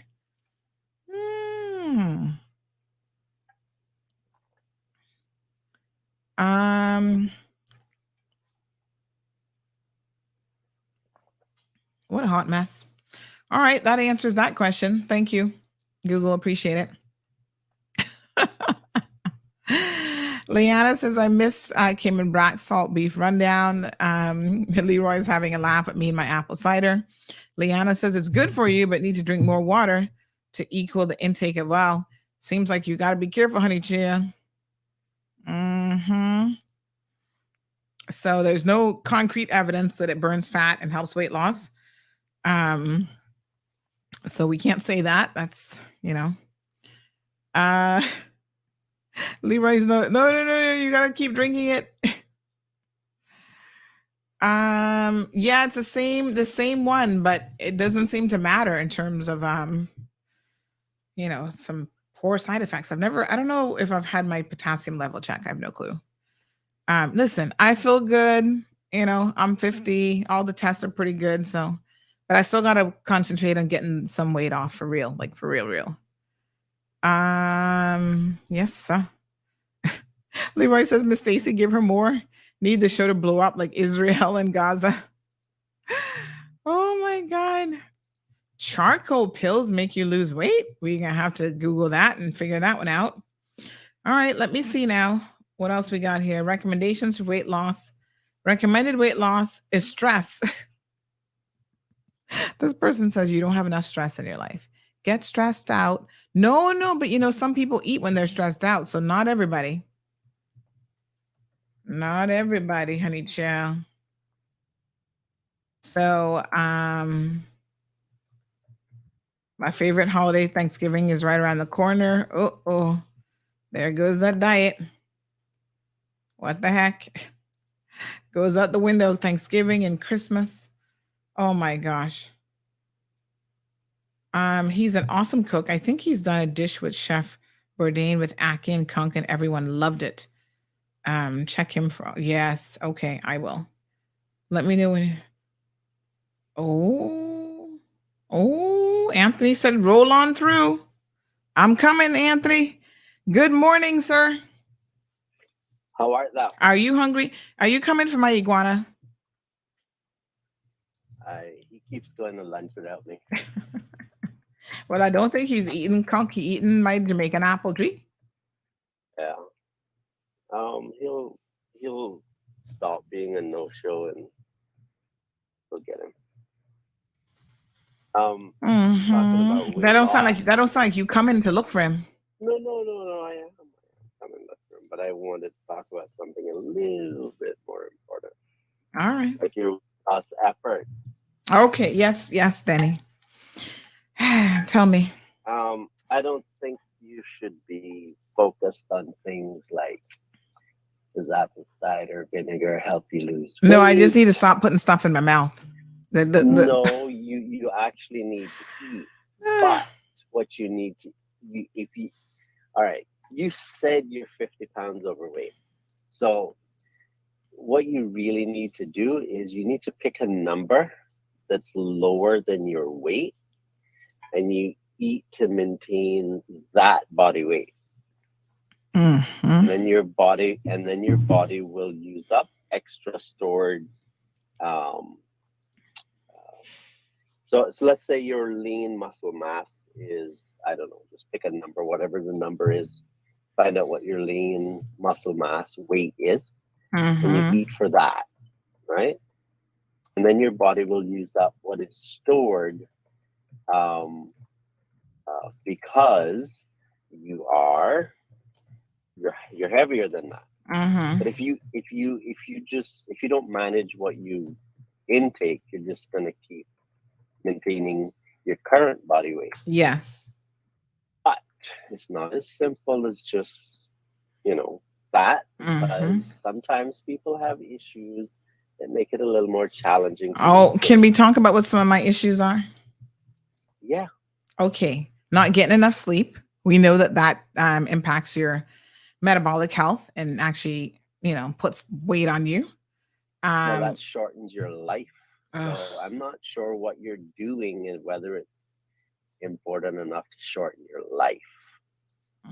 So, but go ahead. My water intake, not drinking enough water. That's a big problem. None of the biochemical processes can take place without water. None of them. Though I feel like those are two of my big ones, and then probably consuming too much in the form of liquid, because I know this gets a little bit tricky, but liquid calories are very, very sneaky. What do you mean sneaky? Like you're drinking something that's full of calories and sugary, and you're not even realizing that, oh my gosh, this drink is like 400 calories. That can be a whole meal. I wouldn't say it's sneaky because I think you're drinking it intentionally. Well, I mean, you're not as cognizant of how many calories you take in liquid form. I know, but I'm just trying to get you to take a little more responsibility. Oh, I'm taking responsibility. I'm taking full responsibility. Trust and believe. Yeah. If you're taking in too many carbohydrates, what you need is a balanced meal, right? Yes. Just think about it this way: all of your cells have to be replaced at some point in time in the future. Well, what are they going to be replaced with? They're going to be replaced with the food that you put in your mouth, and so you need a healthy, a good amount of fat, protein. You need vitamins, minerals, in order for your body and water and clean air and all that stuff for your body to replenish or to refurbish itself. And if you're not giving it the materials that it needs, and the materials are what scientists refer to as the essential nutrients, then you're not going to have the raw materials to do the manufacturing process necessary to replace those cells. And so you can have poor health develop as a result of just poor nutrition. I know that you put a lot of emphasis on how food tastes, but the reason we eat is not because of how it tastes. What do you eat for? For nutrients. You're eating for nutrients and not the taste? Yes. The reason some people can eat and then feel hungry almost right away is because what they ate was had very little nutrition in it. So their body is like, well, I didn't get anything. And you're like, what do you mean you didn't get anything? And well, it's not getting the vitamins, the minerals, the fats, the proteins, the carbs that it needs in order to function properly. Okay. So we eat for nutrition. We're supposed to eat for nutrition. Yes. But can I eat for taste? I mean, you could, as long as. But nutritious doesn't mean that it doesn't have to taste good. I mean, there are nutritious foods that are absolutely amazing. I agree. I'm just saying it that way to emphasize where your focus needs to be. If it doesn't contain the nutrition, then it doesn't matter how good it tastes. It's unnecessary. And you don't want to put unnecessary things in your body because your body's going to have to do something with it. And so if it's not nutritious and it's junk, then remember what we are made of Mm-hmm. So your cells, like the membrane of your cells, Mm-hmm. how your body controls what goes in and outside of a cell is a layer of fat. Well, your body, you need to eat that fat so that your body can have that fat to make these new cells that are replacing the ones that die. And so this is why I'm saying that it's about having a balance of the nutrients. It's not purely just how much you take in. Mm-hmm. And it's also whether you have a hormone imbalance. Because remember that our cells by themselves don't do things. They're instructed by hormones to do things. And like you were talking about controlling sugar before, well, hormones control the sugar level in your blood. You have two hormones. You have insulin that says to your body, your cells, take some of this sugar out of the blood.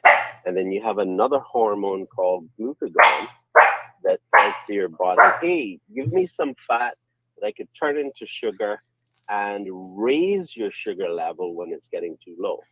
So your sugar level is operating within a range and your hormones are balancing that. And so the question could also be, do you have a good hormonal balance? Right? So it's not just as simple as how much food you take in, although that's important. Okay. And I think people eat too much highly processed stuff. Like, for example, oil. One of the problems with cooking these days is that a lot of things are cooked at really high temperatures. Oh yes. And that damages the oil. Yeah. It changes the whole makeup really of your food. Right. And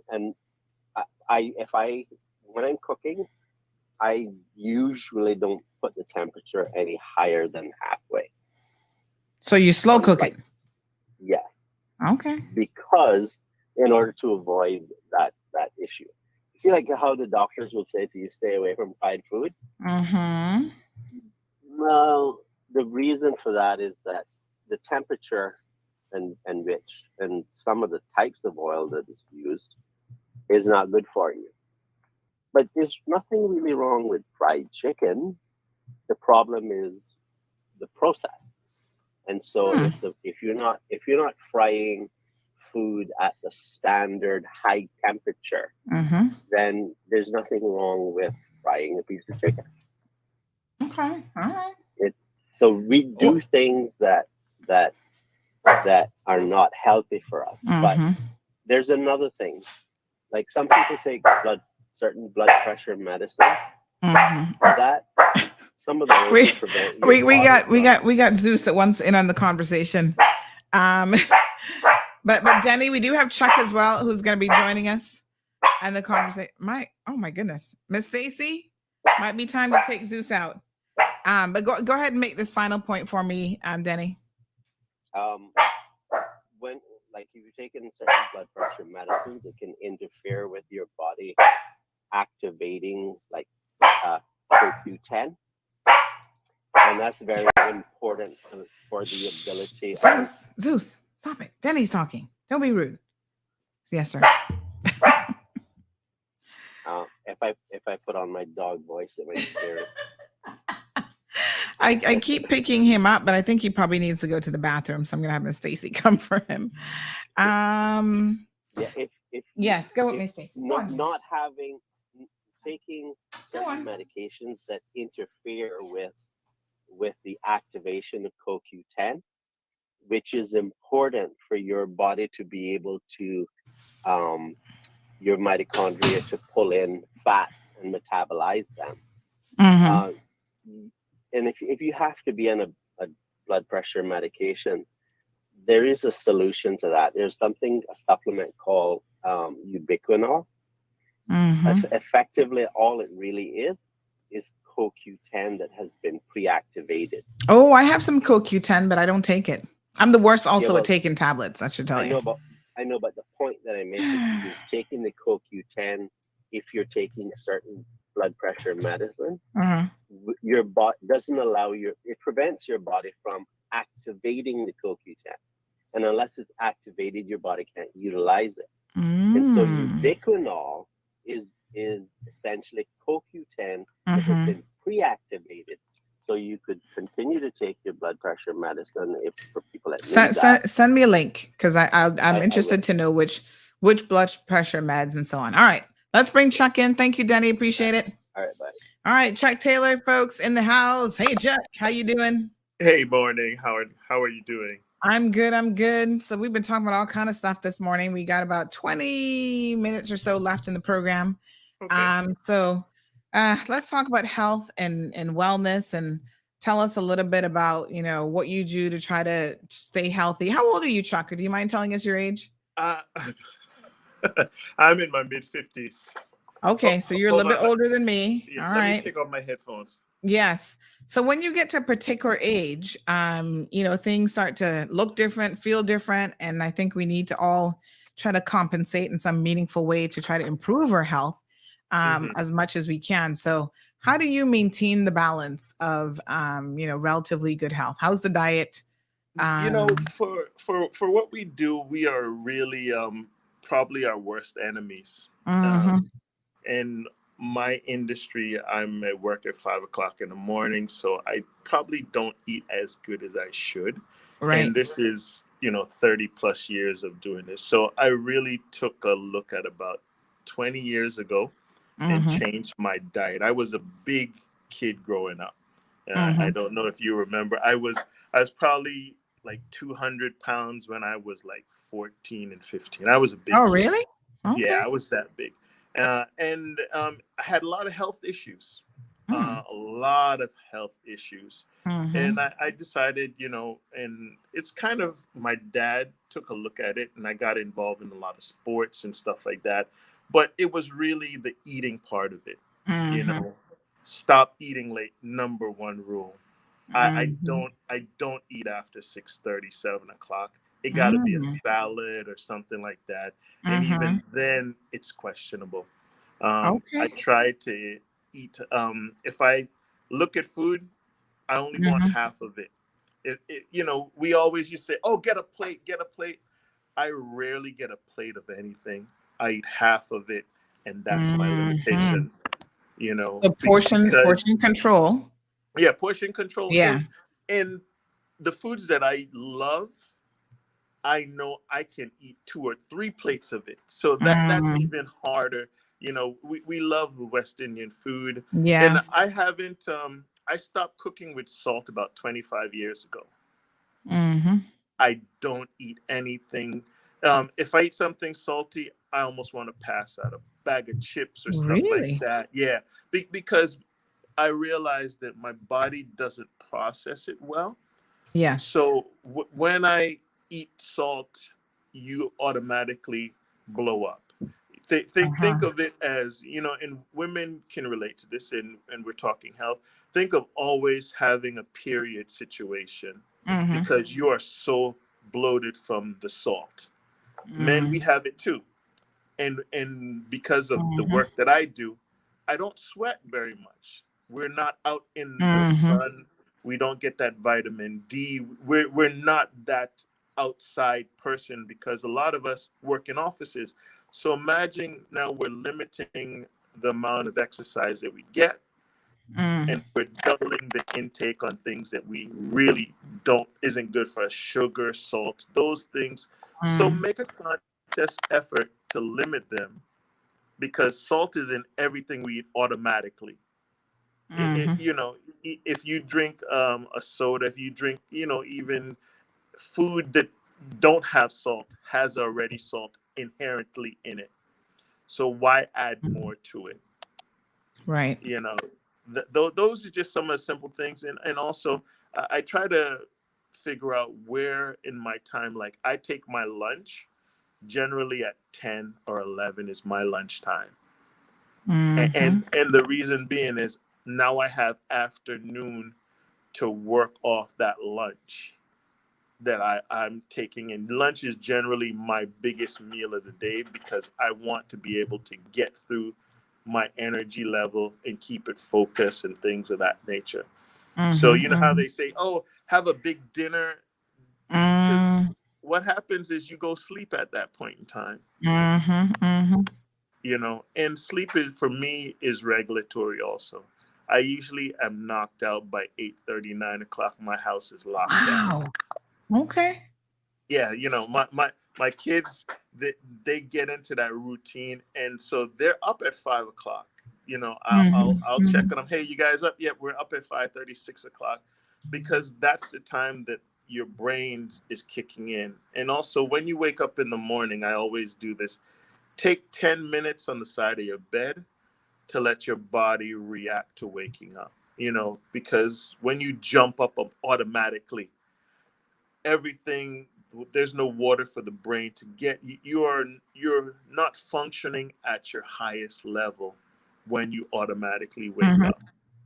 So you have a tendency to have the worst part. You get sluggish. Oh, I don't want to get up. So take that 10 minutes to let the body find its center and get focused in that. You know, I always say, you know, November to me is, we call it Movember, but it's all about men's health. And I'm actually in a better shape now in my 50s than I was in my 20s and 30s. I have less pain. I do more. I work harder, and I achieve more now than I did back then, because alcohol, drinking, late night, not eating properly, snacking all the time. It's a rare thing if I even have candy, because what's the point? Right. Literally, what's the point of candy? To put sugar in your body to get something sweet. Then find other foods that are sweetening for you. You know, you can have mangoes. If I eat nuts, things of that nature, I try to go out of my way to do that. And I'm a what I call a suspended eater. I can eat the same thing for weeks and not be bothered by it. Really? Yeah, I can eat the same type of food over and over again Okay. because I'm comfortable with that. Now I may change it up a little bit, you know, but some people say, oh, I gotta have this. You know, that's a mental thing. You know, your mind is the hungriest body on organ on your body, because even when you're not hungry, your mind tells you, oh, it's 5 o'clock, I should be eating. It's 7 o'clock, I should be eating. You're not really hungry. It's your mind telling you that you're hungry. So if you can't control your mind, you definitely can't control your weight. You can't control your body. You know, those are very inherent things. And then, you know, it's habitual. We keep doing certain things over and over again. Like I used to spend half an hour figuring out what I wanted to eat, and then I'll take 5 to 10 minutes to eat it. Then that's not good for your body, because you're stuffing and forcing, and then you got to get up and walk around. You got to try to find the energy to you know, continue on a productive day. It doesn't work that way, you know. Right. And least of all for men, you know, men, if you take a look around, we're the number one killers of ourselves. Yes. You know, we eat terrible. We put ourselves in predicaments. A lot of stress, like everything. Yes. Yeah. And you know what, too? I was realizing recently that men are more likely to, I was actually, funny enough, talking to health insurance, life insurance guy. And he was saying that, you know, it's so interesting when we talk about like lifespans and all this kind of stuff, but men tend to not take care of themselves, like do routine examinations and stuff quite as frequently as women. So, you know, for women, we know like, okay, we're going to do our mammograms. We're going to go to the gynecologist. We're going to have our executive health checks. We're going to do all this stuff. And men tend not to do those things. Right. And then, you know, they get sick, although sometimes they can have a longer lifespan depending on their job roles and whatever.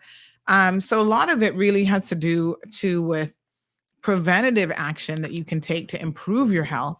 And quite frankly, some of that is making sure you just go to the doctor. Like, you know your numbers, Yeah. you know if you have high blood Very pressure.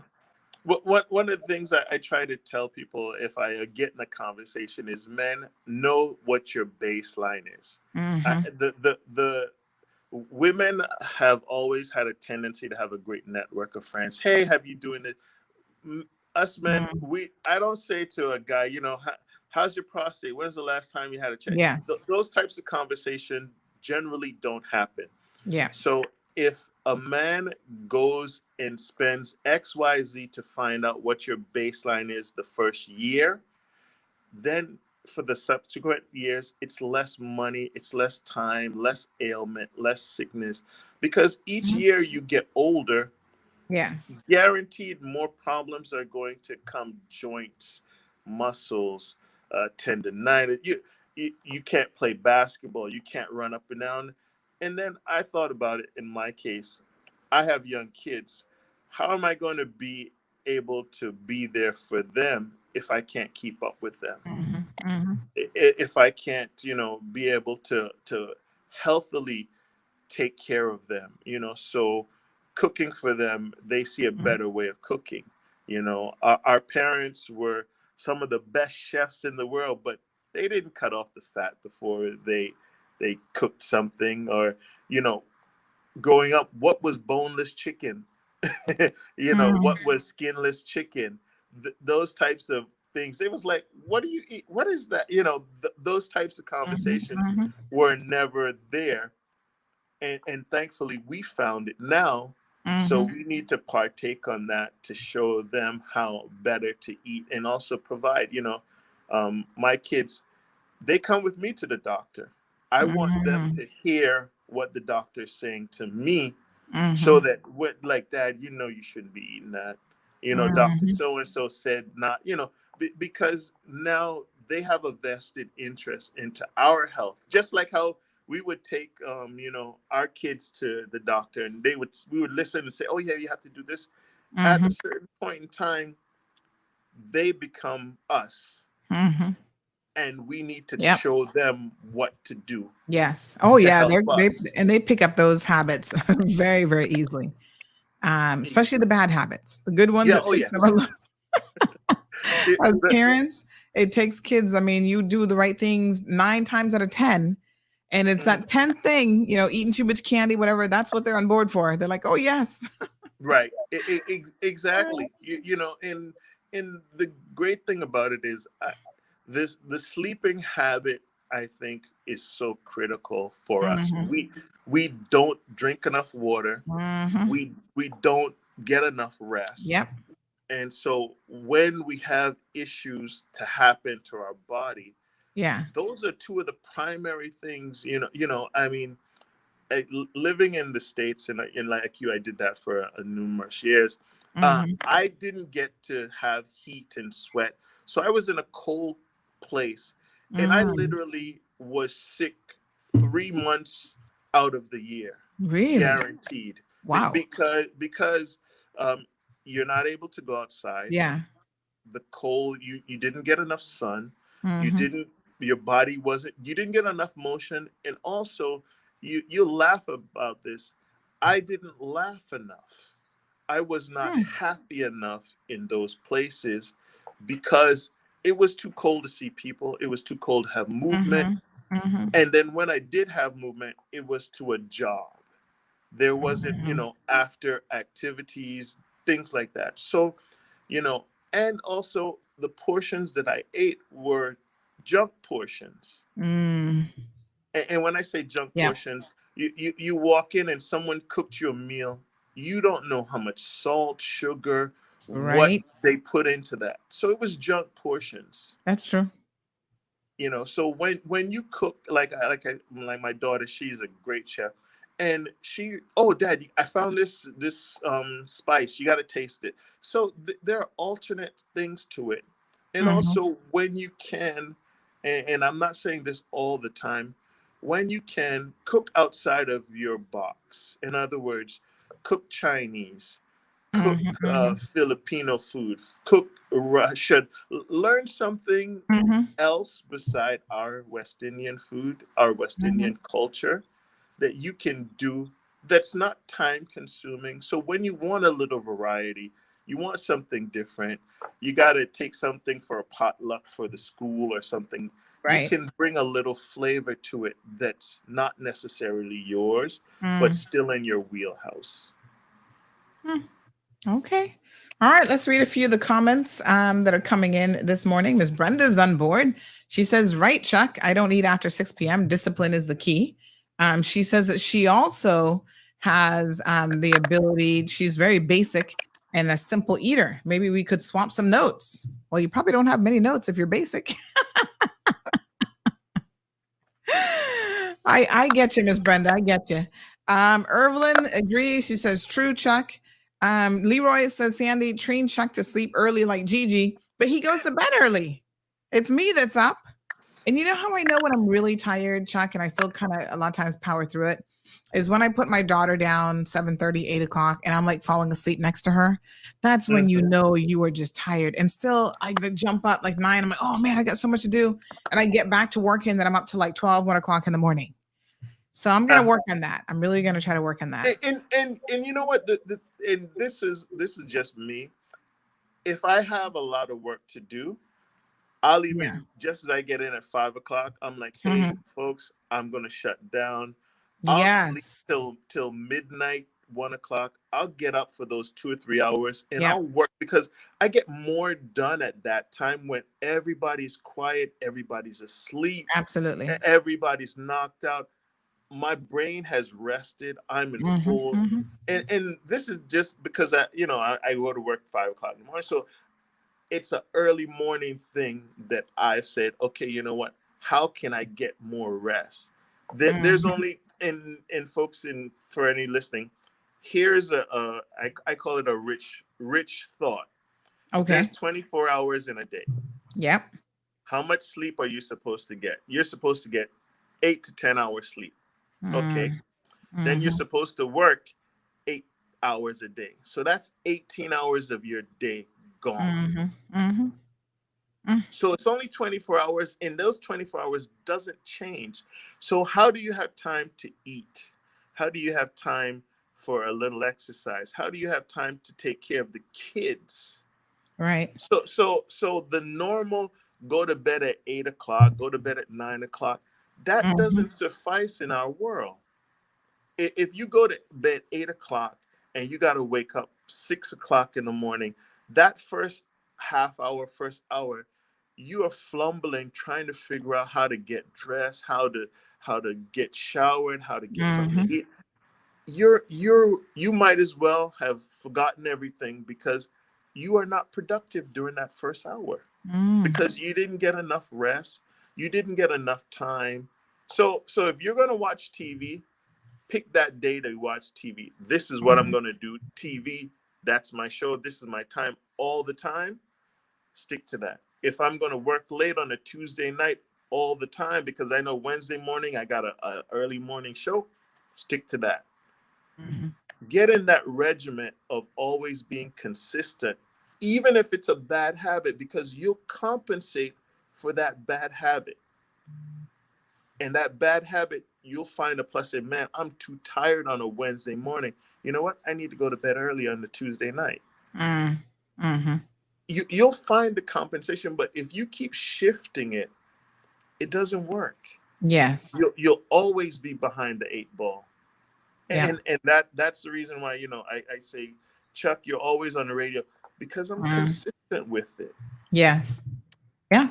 And you know what? I mean, it's so interesting that you say that, because consistency is the key to success in so many areas of our lives, whether it's our personal relationships. You've got to consistently inject energy and time spending with people, whether it's with our physical health and well-being, being consistent with your diet, consistent with your exercise regime, consistent with your mental health as well, checking in and making sure that you're, talking through your feelings and actually sitting with yourself and, sort of taking that on board. But I think that sometimes for someone like me, I find that there's certain things I can be consistent about because I'm like driven in that way. So when it comes to like business, when it comes to the discipline of the talk show, like I'm like, oh God, okay, I'm going to power through. I'm going to do this. I'm going to do that. But when it comes to some of the health stuff, I'm not as consistent at this time in my life. There were other times in my life where I feel like, okay, I was a little bit more consistent, but it's like habit forming and you have to get back into that routine. Yes. Right. And that's the difficult part, is always kind of starting back sometimes too. And you know what? The hardest thing is the first few days or first few weeks of anything. It's gonna be, oh man, for me, I used to set reminders. I had 2 phones and they would go off one after the other till I said, okay, you know what? Now I don't use a phone to get up. Yeah. It's instilled. It's automatic. Wow. It's that way. Okay. And that's the key to it. Yeah. You can find that quality, that time frame, but you just got to be consistent with it. If you know that you have a sweet tooth, then literally go cold turkey, because you know that little bit of sugar is going to push you over to find the rest. So, it's a better lifestyle for you. That's what I wish for everybody, especially in our Cayman Islands. Our health is all we have. Lose all the money in the world, and I've lost a lot of money. I've lost a lot of things. I've lost people. I've lost friends. I lost family. Yes. But I cannot lose my health. Yeah. Because with that, nothing else matters. Nothing else matters. I can always make amends with family. I can make amends with friends. I can make amends with jobs, whatever. Once you get on that decline on health, it is almost impossible to get it back. Not that it is, but it almost is. So those joints that you have starting to ache, it's hard to reverse them once they're gone. So true. So true. Good advice. Sandy, I know time yes, is thank you. Short. Yes, thank you so much, Chuck, for coming on. Entertaining with me. Absolutely. Appreciate it. I'm going to go back to my job now. We'll talk later. Thanks so much. Appreciate it. Bye-bye. All right. Bye-bye. All right, folks. Thanks so much to Chuck. We've just got a few minutes left in the program here. We're going to go ahead and wrap things up. Literally a minute left. I hope that you guys are enjoying the conversation. Very, very good notes. So Movember, men, this is your month now to prioritize your health and well-being, as best you can. Take some positive steps. We all need to do it. That's what it's all about. So I wish y'all a great day. No overtime for me, probably any day this week, because like I said, new project on board and I got a lot of work to do. So I'm really, really hyper focused on that to get things done. Y'all, please have a blessed day, and we'll see you guys tomorrow morning. Tomorrow's Thursday already? Woo-wee. Honey, the week is just moving right along. So please be blessed, not stressed. See you in the morning.